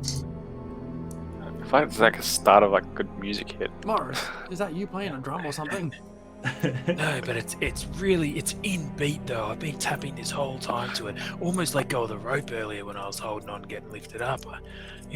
Just it's not me, but it's definitely getting louder and louder. Really Indeed. is. And as if a crescendo to your conversation, ding ding ding, as the wall beside you, the column that is this thing's spinal column, bursts open Group to one. reveal massive leathery wings that break open into the space. As you all turn to look at what has befallen you, you notice a creature and a creation, an abomination that truly defies nature. You notice. Is what it rabbit looks- folk? No, Okay, just no, double it is checking. not. It is not Finree Flatfoot. Just No. double checking. You see this thing that looks to be half dragon, the back legs of a dragon, these large wings, but its entire torso and head are a huge sledgehammer. What? The creature has no eyes as it finds itself clawed up against the side of this column. You see it bring its sledgehammer head onto the side of the column. Dunk, dunk, dunk, as the resonating frequencies of its hammer hitting the wall. It immediately sort of turns to where you all are in the space. The sound able to locate you as it leaps off of its place near you all and begins to try and swat you out of the sky. Fuck! I turn, and as it starts to come to me, if we're gonna do this, I'm like, just keep flying. Then I throw a fireball at it. Yeah. Oh, awesome. Before he does that though, can I reduce its size, please, as a spell? I'll fucking miss it. We will do that in our turn order. Copy. Yay. Hey DM, fuck just it, while we're it was setting this sledgehammer. up, to confirm, Is like our path north up this corridor stopped for the moment? Like, is it a cave in? And no, so it is. You've still got the full sort of upwards path clear. You guys are all still flying. Yeah. This thing has just come in from the side. This thing's far too big to really cave in. Like, we're talking probably 50 meters in diameter. At this point. That is a big spinal column. It is big spinal column. Huge. Yeah. How many minutes left around abouts? I mean, at this point, let's say you've flown for even half the time, right? You've been flying for 4 minutes as you get up here, giving you 4 minutes left on your timer. So we're flying upwards. Is it like if we were to drop, we would literally fall to the... Fall to your death. Yeah. Oh shit! There's like no way that damage calculation. Roll up, yeah. When you've done like, because I think you've been traveling for 4 minutes at 90 feet per 6 seconds. Oh god! So it's quite the height. Yeah. Okay. Oh, awesome! I've been so looking forward to throwing this thing at you guys. It's been great. Sledgehammer head. Yeah, I found this in a book recently. It was on TikTok, this book, and it's just such a cool book full of just amazing creatures. Random creatures by the sound of it. You guys are going to be getting a whole lot more of this in times to come. It sounds like just a humongous Woody Woodpecker type thing. Yeah, but just a massive bloody hammer. Looks like a hammer. How big is this as well? Is it like not gargantuan? It's not as big as... What's the size? Thing we're in. We've got this as a... damn it. I think it's large. I don't think it's quite gigantic or gargantuan. So because it still has to be somewhat maneuverable in the space. Also, if it's been like sledging its way through this body and it's come into the spinal area, can we now see a tunnel of where it's come from? Make a perception check while this thing rushes towards you to sweat you. Yeah. 17 perception. 17 perception. You notice that wherever this thing go, whatever followed in its wake, it must have been able to tunnel through other sections of the space. And you notice that the tunnel does lead quite the way through into the space. Cool. Okay. When I was planning this encounter, you guys following the tunnel of this creature back up was not one of the ones, but it's a very good one. All right, so we've got our turn orders. I might just delete this encounter and you guys can all start again. I'm gonna quickly...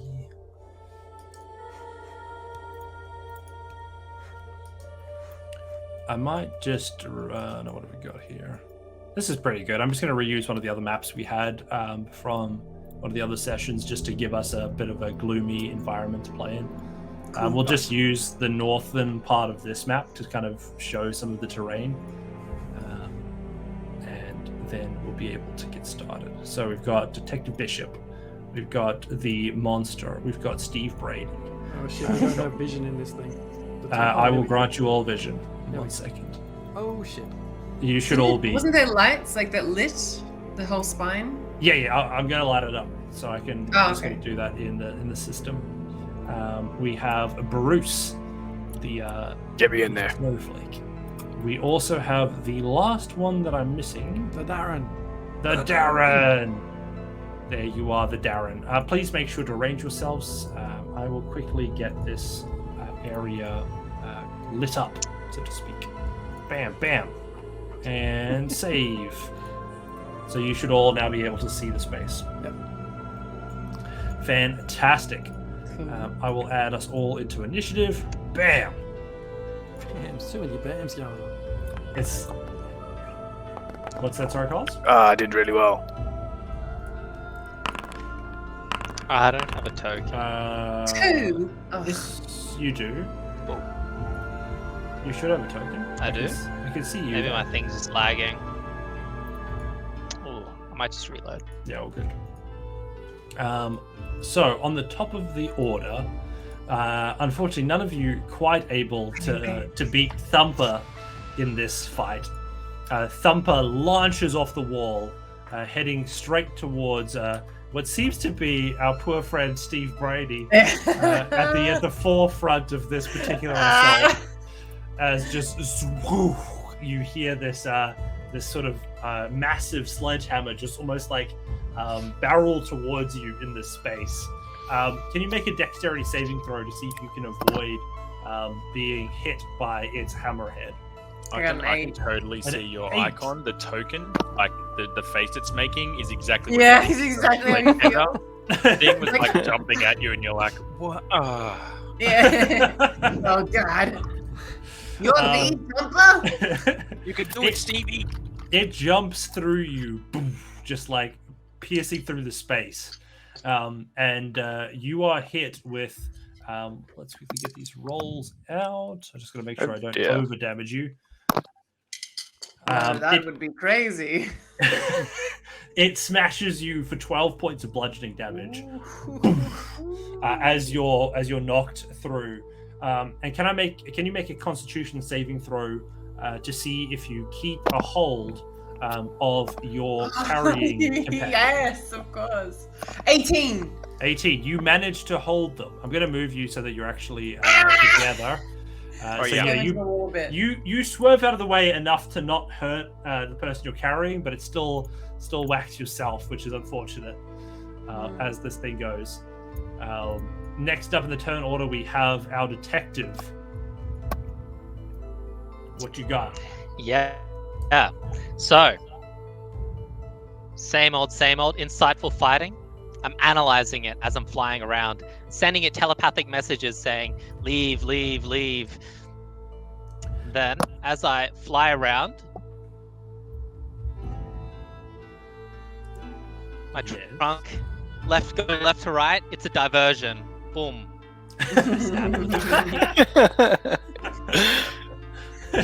See me, you see me, you don't see me. Oh, that's so awesome. Unfortunately, this creature does not get hit by a 14. It is quite the tanky individual. Go back from whence you came, I said. You see its head, like it seems to be shaking its hammery head as it claws onto the other side of the chamber. Your voice in its head, quite the distraction. As it tries to concentrate on locating you all in this space. Next up, we have Bruce. Oh, yes. As I said, first thing I'm going to do is I'm going to cast enlarge or reduce on him. So obviously I'm going to reduce him in size. That didn't work. It won't let me cast again because I already cast it earlier. So reduces target size, is halved in all dimensions, weight is reduced. It's not willing creature. Obviously, has a Constitution saving throw, please. Awesome. Let me get that dex save happening. That's an awesome spell. If it works. Yeah. Oh, an 8. Fails. So it is reduced in size. So now it deals 1d4 less damage. Okay, well done. That is great. Also has disadvantage on strength checks and strength saving throws. Fantastic. Now that's really what you want to see at this stage of the fight. Definitely. And as my bonus action, I am going to rage. So it drops the size class, doesn't it? Yes. It is now considered medium. Let me quickly get a medium. So it goes large to medium. It's huge, yeah, so it'll be large, sorry. Yeah, so it'll be 2x2, hey? Yeah. 2x2 update token. Hopefully that's updated. Yeah, look at that. Beautiful. And because I raged, I also have to roll on the... Ooh. Because it's Wild Surge. So You're Wild I have to Surge roll wild. it. Yes. That's awesome. So I roll a D8, apparently. You do. My favorite of these is like there's the chest laser. Just this laser that just shoots. I rolled a 5, okay? Whenever the creature hits me with an attack roll before my rage ends, the creature takes 1d6 force damage as magic lashes in retribution. You've got sort of like a magical rebound, which is yes, basically. That's really cool. Alright, that is my turn. Brilliant job. And as you quickly shrink this creature, the threat suddenly going from a giant sledgehammer to just an obnoxiously large sledgehammer. It is now your turn, Morris. Morris is, as we've discussed already, he's not Morris the Brave. He is not Morris the Amazing. He is Morris the Sqeak. And he is scared for his life, like he's dangling at the moment below Stevie. So he's going to squeal. He is just going to absolutely squeal. Ah! Ah! Ah! And as he's doing so, the noise that's going to emit is accidentally going to cause blindness, deafness. And in this case, I can see that it hasn't got any eyes, so I'm going to be going for deafness. Nice. DC 15 con save. Let's see how it does.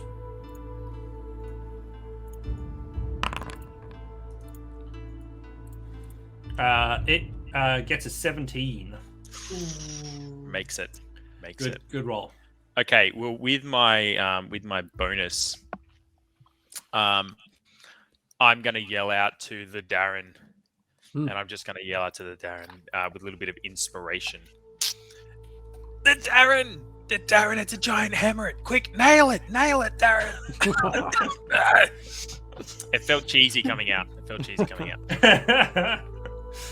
That's so that is a bardic inspiration for the Darren. Just a quick question from what you guys are up to. Are you guys continuing to try fly upwards, or have you all stopped in position? Ooh. Would we still go? I'd keep trying to go. Yeah. Why would we stop? I'm being carried, so I'll do whatever. After the initial thing there, I plan on keep going up.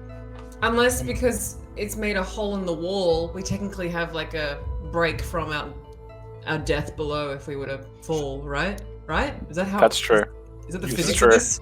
Yeah, I mean it's video game physics. If you drop onto a lower point, then it breaks your fall. You don't get the full drop damage. But if you keep flying up and then drop, you're still in trouble. What do you reckon? We keep going? Or P. Noster, you can absolutely still support the party. I think they're only needing more and more items as this adventure continues. yeah. Who's our smallest person? Definitely me. Yeah, P. Noster is out to support the small people, so, there you go, P. Noster. We've got a fairy in the group. Yeah. That I didn't even choose. But it's working out marvelously. So what is your plan? I'm loving it. It's actually a fun character to play. A barbarian that has spells is just weird. Hanging off the feet of Detective Bishop. I'm like, Bishop, move on, get us the fuck out of here. Are we still in combat? Yes. Okay, then I'll say, paying a whole giving a nod to Morris, just like yes, I've got this, and I'll cast slow at the creature. Nice. Ooh, yes. Hitting it with all the good stuff. This is epic. This thing's just getting absolutely smashed. It's going to try and make that save. And it gets a 24. Oh, that'll save. Absolutely. You can see it begin to slow down, and it just swacks its head onto the side of the column, and you just see it sobering up a little bit. And with a determined focus, it now again locates each of you. Doom, doom, doom. As part of whatever, my last bit, I'm like, Bishop, it didn't work. Get out of here now. Rats. Amazing. And at the last of this turn, we have Steve Brady. Okay. Well, he doesn't drop have me, Stevie. Please don't drop me. Exactly. He doesn't have a good aim right now. He can't really use his longbow. But what I'm going to get you to do, okay, Morris. What I'm going to get you to do is I want you to sit. I want you to sit on my shoulders. So come on up here. And get on my shoulders because I need to get my longbow and I can't with this aim right now. And if you sit on my shoulders or at least stand, I don't know how good you are. I don't know how acrobatic you are, but we could find out. Very acrobatic. Very Fantastic. acrobatic. Stand on my shoulders and I'm gonna aim. I just need to get a clean shot. I get a clean shot on him. And I'm going to prepare an action to fire an arrow at the direction of the sledgehammer. Awesome. So awesome. I don't know what an arrow is going to do. Right. So the second you get your arms free, you're going to fire an arrow at the creature. Yeah. I say to Morris, I'm like, yeah, take this. It's like the empty. It's a little bit of whiskey left in the bottle. Throw it at him if he gets too close, okay? So good. As we get there, Thumper again, doom doom doom, and you notice Thumper again straighten up, and you see the sledgehammer now seems to be facing, like, pointing to above where your trajectory is. As Thumper dashes again, the sledgehammer as a spearhead, it crashes into the column that is above you all now, and you see it pierce it, and then you hear again, doom doom doom, as a spray of rock and metal just flies out of the space and begins to rain down on top of all of you, rolling all of this sort of debris. Can you all make a dexterity saving throw, please? Certainly can. Oh, no. Oh, I got a 3. Ooh. Oh, shit. Thanks for the follow, Dutch okay. Dragons. Dutch Dungeons. Yeah, 24. Uh-oh. 5. How did you do well? You're on my shoulders? So yeah, you're carrying me. I'm agile. That's it. So we've got some interesting rolls here. I think we're missing 1 or 2 still, but we'll start working our way through them. Yes. Damn. So just a couple of minutes ago, we had a $100 donation. Okay. Holy damn! So, Pinosta, if you would like to Thank nominate you. the fairy, That's- I love it. the legendary item. 100 gives us legendary. Thank you. Legendary That item. is Holy amazing. Shit. All in Okay. At this point, It's I'm amazing. Let's get to Absolutely legendary, shall we? massive support for Beyond Blue there too. So thanks so much. Yes, everyone. absolutely. Thank you for that. Holy cow. Pinosta, thank you, man. I think you've helped out people that want to get help with their mental health, but also just the mental anxiety of the party here tonight. This is fine. So, what I'm going to need from you, please, Bruce, is a D20 roll for me. A D20 roll.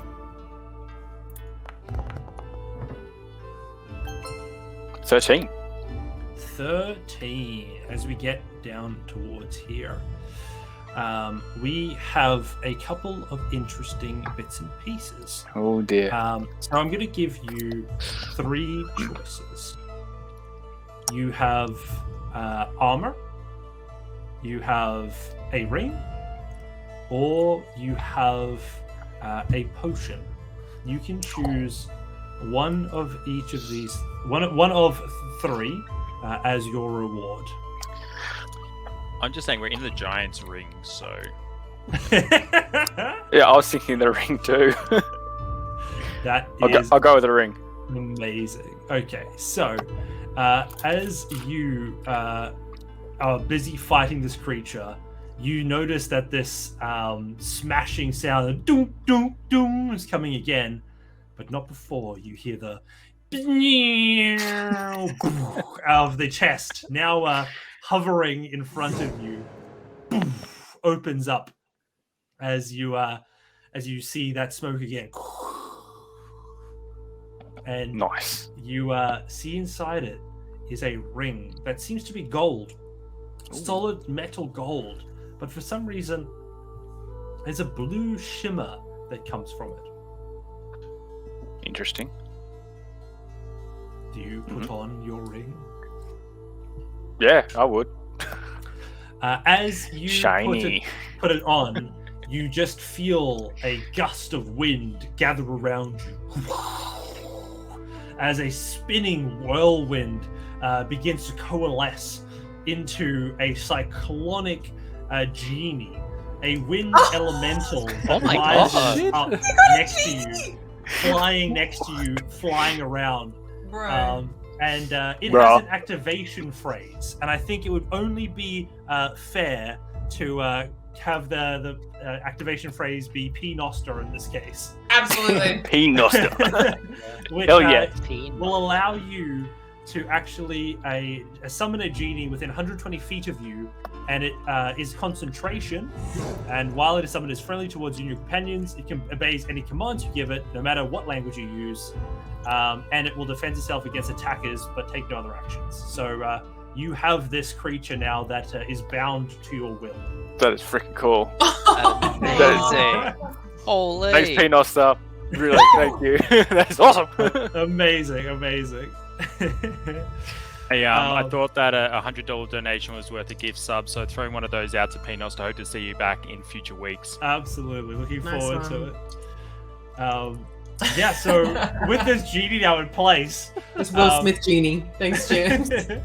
I will actually say that now that that's in place, you're actually able to blow away most of the debris that head towards you and Steve Brady, who otherwise would have been completely wiped out by the debris. Your genie just seems to gust it out of the way. Perfect timing. The thumper ahead of you quickly able to deter any future issues. You guys all now see Thumper almost angry at just how ineffective it was. Doom, doom, doom, as it now looks towards probably the larger of the prey. I think it'll sort of aim that way as it makes a beeline straight towards you, Darren. Can I get a dex save from you, please? Oh, this is gonna go beautifully. I like the confidence. Okay, so that is a 4. However, I do have a destined to succeed on my. Oh, Yeah. Remind me again how many points that one was worth. 10,000. That's a 10,000. That's a three Carter right there. You're Geordie, I'm gonna need every number on these cards. Okay, all right. Welcome to the action. So for this one, I'm going to throw them through. You say when, and we'll reveal them as we go. Okay. All right. Go. That one. Yep, that one. First Fantastic. off, 3. Perfect. Not ideal. But we'll take start it. small. We'll get bigger. Starting again from the top. All right. Go. Yep. Yep. That's better. There we go. Ooh, a 9. Okay. That's Right, pretty right, good. right. All right. 3 and a 9. Feel it hot. And feel it hot. last. The Darren loves a bit of a gamble. Let's Here we get it. go. As you get Come on. a Oh, 5. Beautifully done. Still pretty good. A total of 14, I think. 17. Yeah. Which gives you 18. Was like a 3. 17. 3, Yeah, 9, yeah, and math's 5. good. 17 plus the 4. 20. You Same. quickly jump out of the way of this thing as you're dodging, attached to your carrying companion. Both of you swerve out of the way. You sort of pull on one of his ears, sort of steering the two of you out of the direction, and you just hear boom as Thumper just crashes into the side of this column as you all continue to ascend. Next up in the order, we have Detective Bishop. Yeah, it's our time to leave. While we're escaping up, I want to keep sending telepathic messages, and if I can, try to disorientate it as much as I can. So I'll be like whispering, "We're over here," and then "Roo, roo," and then like, you know, and all these strange, random sounds to disorientate as much as I can. But Love it. other than that, I'll be flying upwards with my gentle Beautiful. sir. So go ahead and roll a persuasion check. I'm trying to figure out how to, or intimidation maybe. Intimidation? Okay. Hey, 19. Ooh, very nice. Very intimidating. I won't tell you the outcome of that just yet, but Okay. I have seen it. It's fantastic. So you go through that effort, and then Bruce, it is your turn. You bloody ripper. I'm gonna charge up with my great axe and I'm gonna take a few slices out of this hammer, as it looks. Oh, beautiful! Chipping away at the sledgehammer. Absolutely. Let's see it in action. That hits. 23 to hit. Definitely a good start. And that is 10 damage. 10 damage as you whack this thing very hard and take off a huge chunk out of its hammer. Yep, and I'll hit it again. Disproportionately large comparison to the size of your great axe. Ooh, 11. This one glances off the side of it. The solidness of it, but it's not enough to really dissuade you of the impact you made, as this thing seems to groan in agony. It seems to be trying to right itself as it just starts to slam its head. The solid rhythm that it had before seems to have disappeared, as now it's more just like a dunk, dunk, dunk, dunk, dunk, dunk, dunk, dunk, dunk, just trying to get any sort of semblance of control back into its mind, as you also seem to destroy some of its ability to resonate well with its hammer.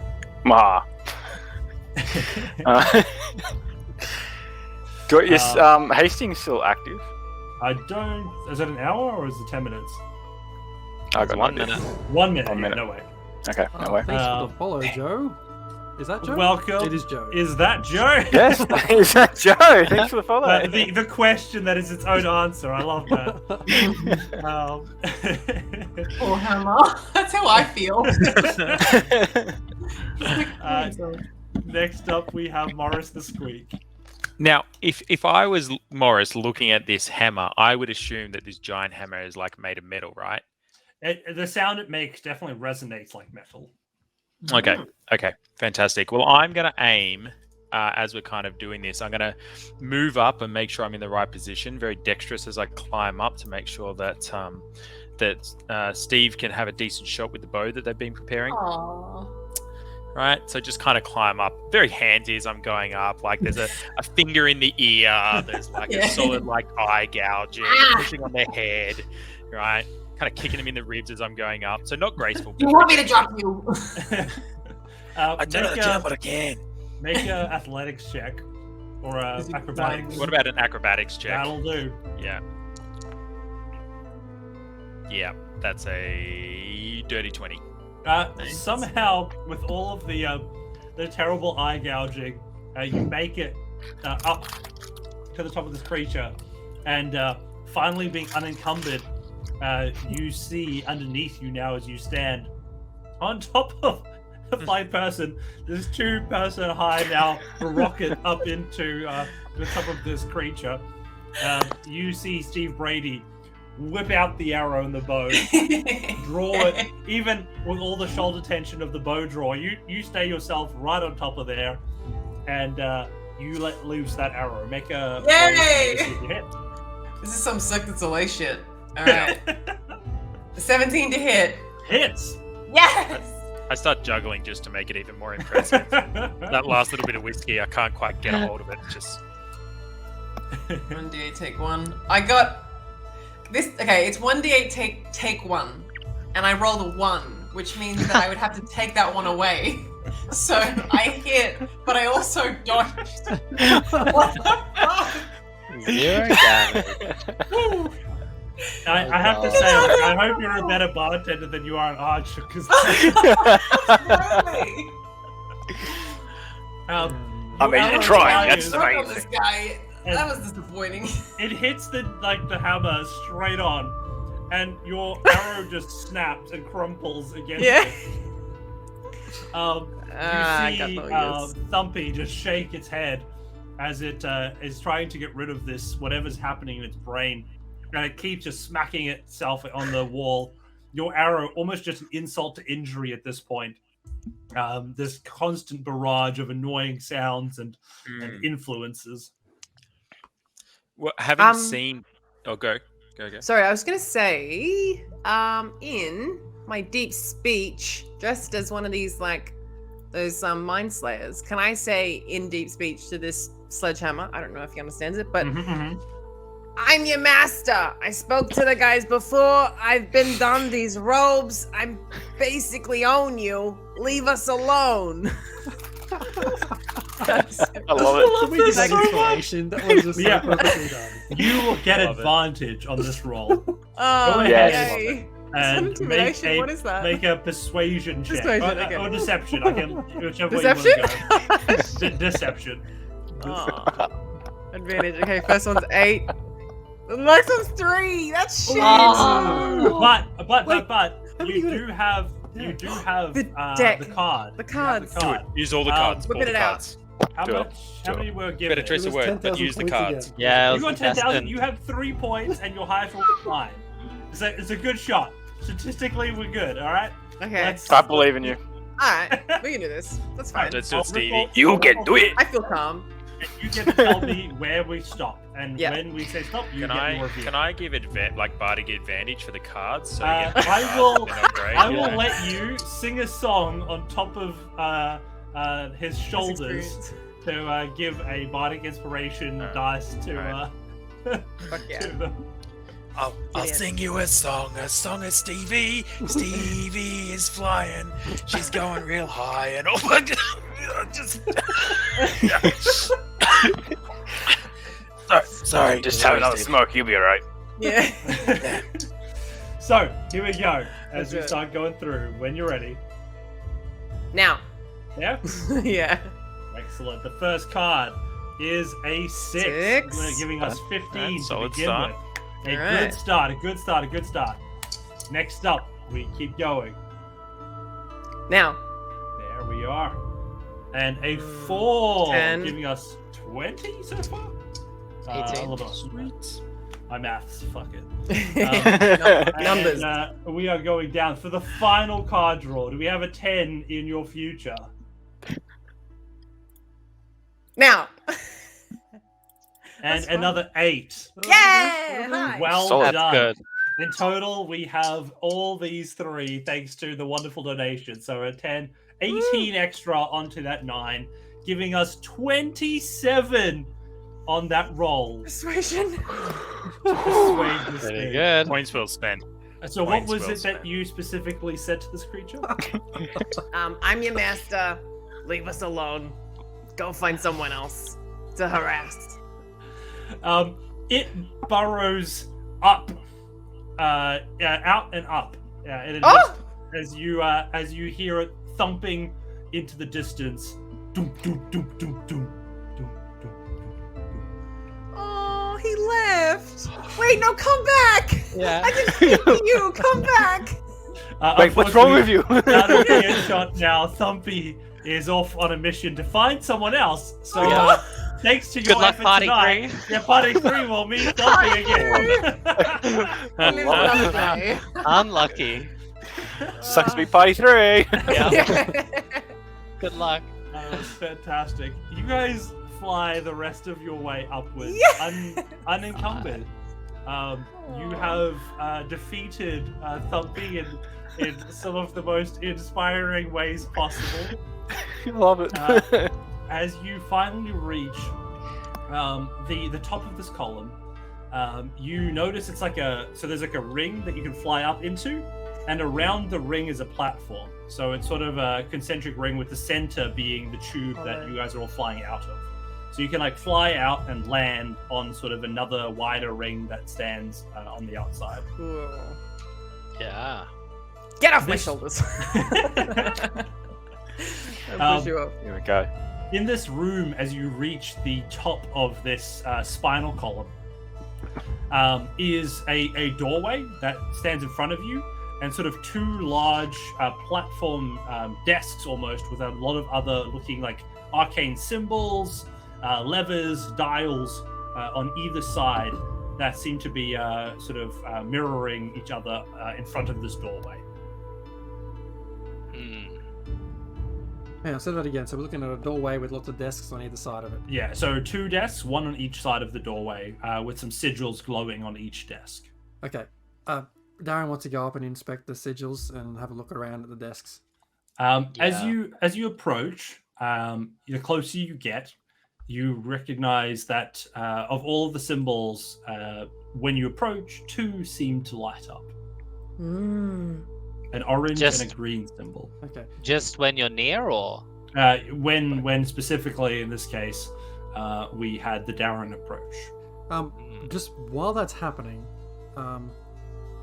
it's sort of Darren sort of turns to everyone else like, now, Steve, you probably got none of this left, but is it time? That was pretty intense travel. Should we have a short rest while we just recover ourselves before we figure out what's beyond this door? Oh, absolutely. Yes, I'll study this while you rest. Am I understanding? Do we want to sleep right next to this hole to our death, or just take a breather? Just take a few minutes. Maybe you can block it with one of the desks. Ooh, a shield. I like it. Just over here, just choking on my water. I apologize. Apparently, having the DM being able to talk is an important part of the dragon. Yeah. Yeah. So the desks don't move. They're very much bolted in, made of sort of solid stone construction. Damn. I sleep underneath the desk. Nice. All right. While while we're cop. taking this rest, I'm actually going to sing to the group a little song of rest. All right. Because when I sing a little song of rest, you'll get an extra 1d6 hit points back. Ooh. So Nice. some nice soothing tunes. P. Noster was saying that he's gonna let us have a nice ASMR lullaby. Mate, get ready to record this bad boy because here it comes. Hush, little fairy, time for sleep. Oh wait, no. Hush, little fairy, time for bed. The fairy mama has what? Just one sec, guys. Hush, little elephant, time for sleep. Your Dumbo ears make it. No, that's. I'm gonna hum. I'm just gonna hum, guys. I'm lying awake. Yeah, are you sure you don't take psychic damage from that? Yeah. Rob, I'm trying to sleep. So 1d6 extra for each 1d6 hit points extra for anyone who heard that. And I guess that's up to you. Feel it. I want to analyze the desks and the sigils and the runes as much as I can because I don't have to rest. I am all good. And you're muted. Mr. That's probably explains a lot. Yes. There are 7 different colors that seem to flash over a time. You notice that there is red, green, blue, cyan, yellow, magenta, and white. And what's the pattern with them? They seem to be flashing fairly randomly. But you do notice some inscriptions around you that do seem to indicate some sort of meaning behind each of the symbols. So red gives you magic, green is related to exploration, blue to combat, cyan to combat and exploration, so it's sort of a mixture of the two, yellow magic and exploration, magenta combat and magic, and white being sort of a combination of all 3 of the sort of core elements. What was magenta again, sorry? Magenta is combat and magic. Combat and magic. Sqeak doesn't need any of the exploration or combat stuff, so I'm just gonna kind of focus on the plain red magic one. Nice. So you're just looking at it, or you touching it? What's your plan?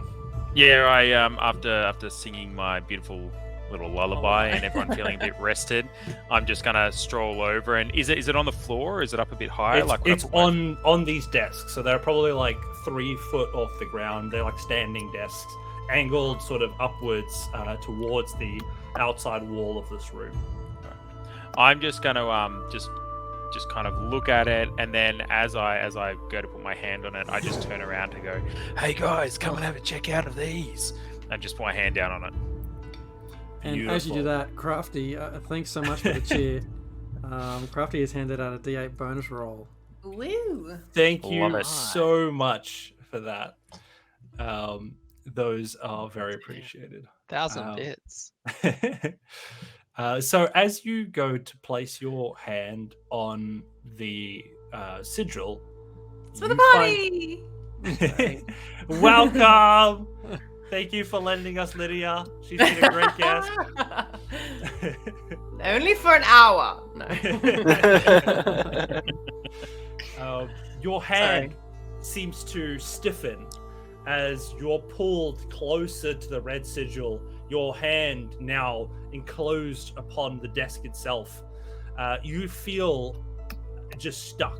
Your mind reeling as you just feel every ounce of magic you have begin to pour out into this desk.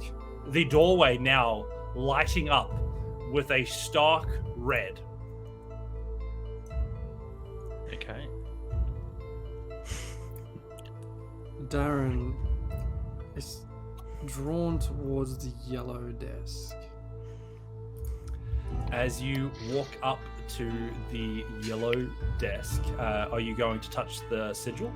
Yeah, I feel like his gaze has been drawn into it, and he just cannot resist reaching out to touch it. Beautiful. As you take your hand, you place it gently onto the yellow. Similarly, you're pulled into the space, your hand stuck onto this console. You feel all of your magic pull out. You also feel your mind wander, starting to envision all the places you've seen, the areas you've explored. And the color of yellow begins to infuse into the red as you get this orange around the doorways. As both of you on either side of this area begin to sort of channel this magic into this console, you hear the sound of the door shink slide open as the two of you locked into the console. The rest of you see a room in front of you, which, as you step forward, you just are hit by the smell of moisture and of it's like it smells like the ocean almost in here. Definitely like fish have been here out exposed by the sun for far too long. Back at home. It feels way too humid as you open it, and you recognize that whatever's happened in here, the rest of this place has not had that happen.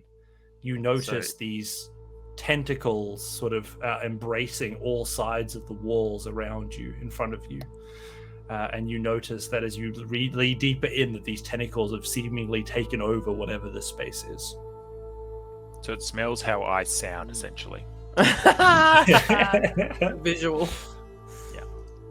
It reminds me of my pirate life. Oh, what's What that smell? are you all doing? The two companions, they still seem unable to even react right now. They seem locked in this sort of trance. Yeah, I'll try touch them, shake them a little bit. Hey, wake up. They are like a statue, locked in place. None of your prods or attempts to wake them have any effect. Hey, I push Morris. I'm like, hey, buddy, you good? You doing okay? He seems to be like part of the furniture. He is attached to the floor, even as you physically try and push him over. He seems bound by some magic to this exact position. Can I do an Arcana check? You absolutely can. What's going on here? 8. From that, you I can don't know tell, magic. like, this does seem very magical. It's definitely magic. Yeah, like the glow is up their arm at this point, the red and the yellow, independently of each of them, that now seem to have channeled into this doorway that is opened. Ah, shit, we've lost them. I don't know magic. You guys have to figure this out. I don't know.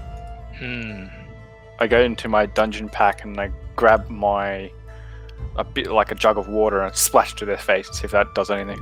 It seems to Do the same with whiskey. almost create. Yeah, the whiskey does seem to drip onto them a little bit before evaporating, but the water evaporates immediately. Oh. It likes spirits. Maybe give it more. So, Yeah. Now. So with the door, how far's the door? You're in the room with it. It's very close. Like you'd always be within 10 feet of it. I want to check out what's on the other side. Stay next to those two. I'm just gonna have a peek ahead. Okay. As you walk through, you take a step, and I will narrate the rest to you later. But for the rest of you, you lose sight of your elephant companion. Oh, God. You saw that, right? He just gone. What? He's gone. I can't see him. What? What? All right, you stay here. I'll go investigate where he went. I want to follow too. As you walk in, Where are you going? Don't leave me alone in here. What the fuck? He just disappeared. You'll be okay. You'll be okay, Steve. you notice, Steve, that there seems to be this almost like a mirage effect that happens once they cross that threshold. And they too disappear from your sight. You are now left with these statues of your companions. I just said I can't figure this shit out. Why would you leave me? Can you hear me at least? I mean, I'm not very bright. Yeah. We can't hear it from the other side. Nope, there's nothing. It's definitely quiet. You guys are. I'll explain what you see in a moment. First thing I do is go through Morris's songbook and rate them. I'm sitting there. I'm assuming they're gonna come back at some point. I'm gonna spend some time just reading shitty songs. And being like, not that's good just reading shit. material. If this was in a waiting room, you would quickly be tired of waiting. Yeah. It's really bad, haikus that don't have the right amount of syllables and things in them. I make And, I make spelling, I fix your grammar and shit. Oh yeah. Start doing an editing check on it. Yeah. I'm gonna wait it out. How long do you wait?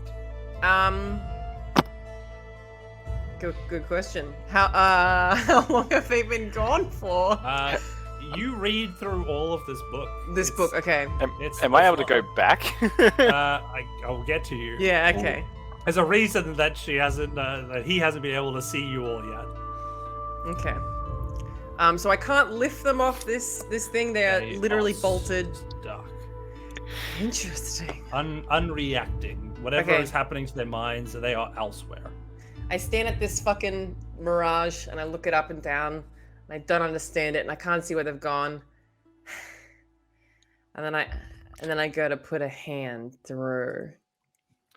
As you sort of put your hand up against the mirage, you feel a little bit of pushback. There's a little bit of pressure there. It will require you to sort of break through that for you to get through that mirage. Do you take that action? I don't want to leave my buddies. Oh, shit. Yeah, okay, let's do this. We'll come back for them. And I move through it.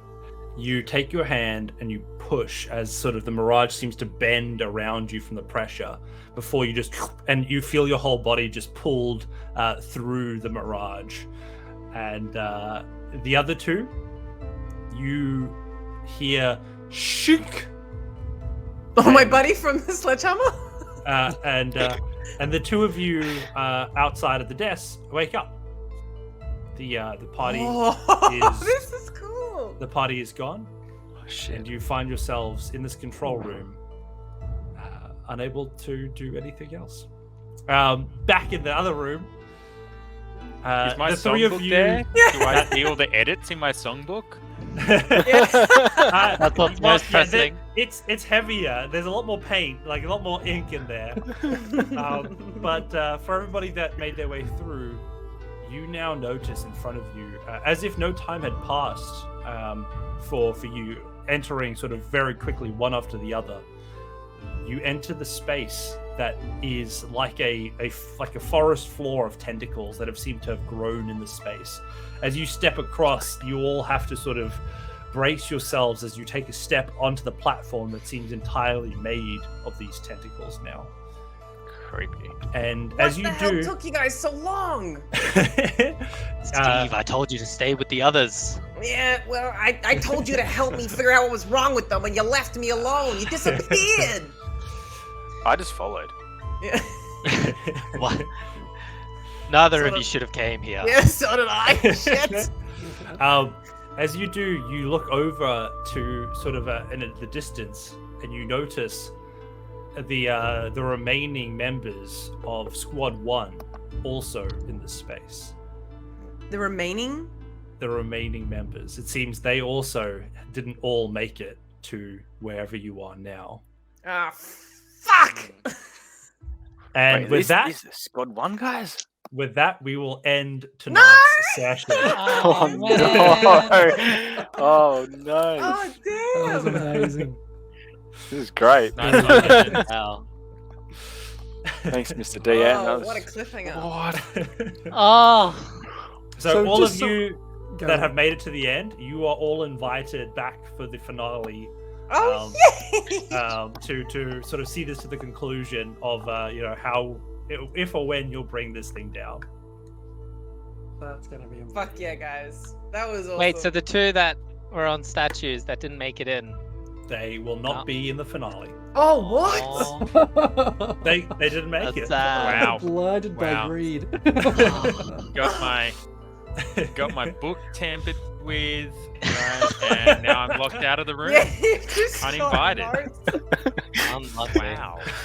Oh, not even a shot of whiskey left for You you. didn't make the cut. Yeah. I'm all in all. Like there's like an extra drop. I'm like, So, just to like reiterate, they activated this door, and once Yes. we'd gone through, the door kind of sealed. They were released from it, and now they're in an empty room. They can't see the door. They are in the same room. The door's they're shut. able to do it again if they wanted to and But open it, but it requires two people them. to operate. You just hear it. Can dunk, I- dunk. Oh, Can I cast? Yeah. Can I cast magic on my room? Can I cast a spell into the room? Into the room. We will. I mean, you can definitely try. I'll give that to you. Is it a giant fucking day? I'll try it now because I'm not going to come back to be. I won't be in the game next time. Good I'll be in point. the Sure, chat. sure. So I'll let you. I'll let you Alright. have this moment. let me have Everyone's this gonna be moment. okay, right? I believe. Yeah, buddy. We're gonna be okay. You're fine. Ah. We're gonna just go to a I'm sure farm. I'm that'd be gonna fine. cast. They've got each other. Gotta cast Mage Hand to press down Okay. the rune. Ooh. Oh. Tricky. As you cast it upon it, it flickers for but a moment. The red, and it seems to just absorb your mage hand, and it disappears. I turn to Damn it. Morris and I say, Morris, I've got this, musician. And I make him stand back a little bit and I throw a fireball at it. Yeah, break it. I don't think you guys can get a fireball without being someone. Oh, you guys probably stand on the other side of the room if you want. I don't care. I'm not past Have you where I got am. sculpting? Yeah.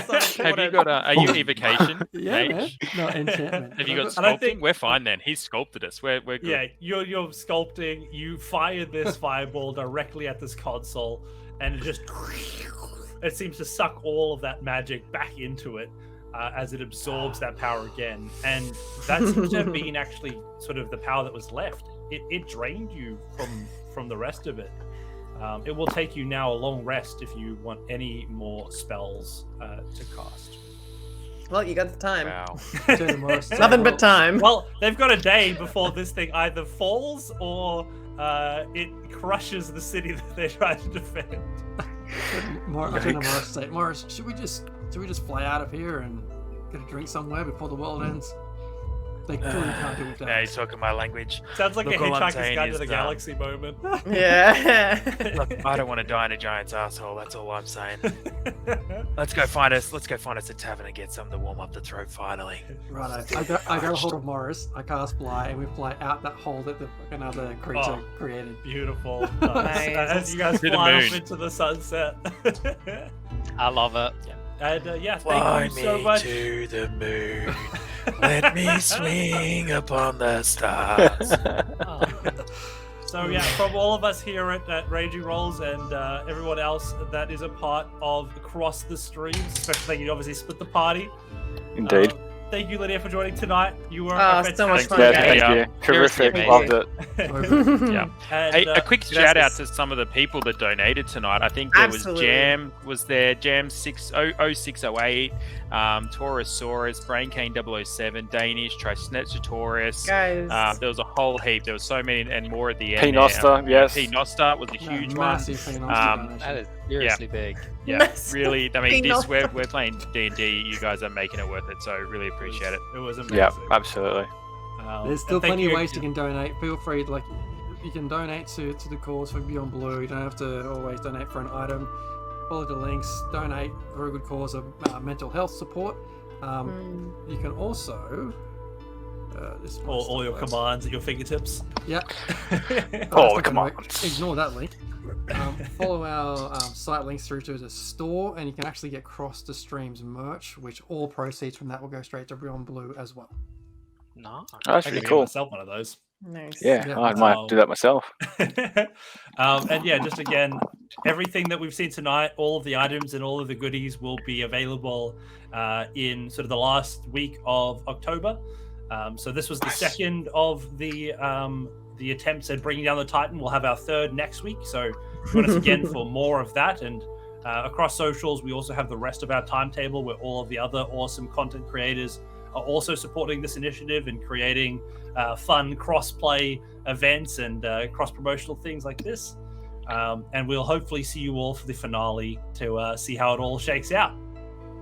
Absolutely. So, thank you and have a lovely night, everyone at home. Thanks, And- guys. See you guys. Thanks, Thanks for everyone. tuning See you in. later. Bye. Bye.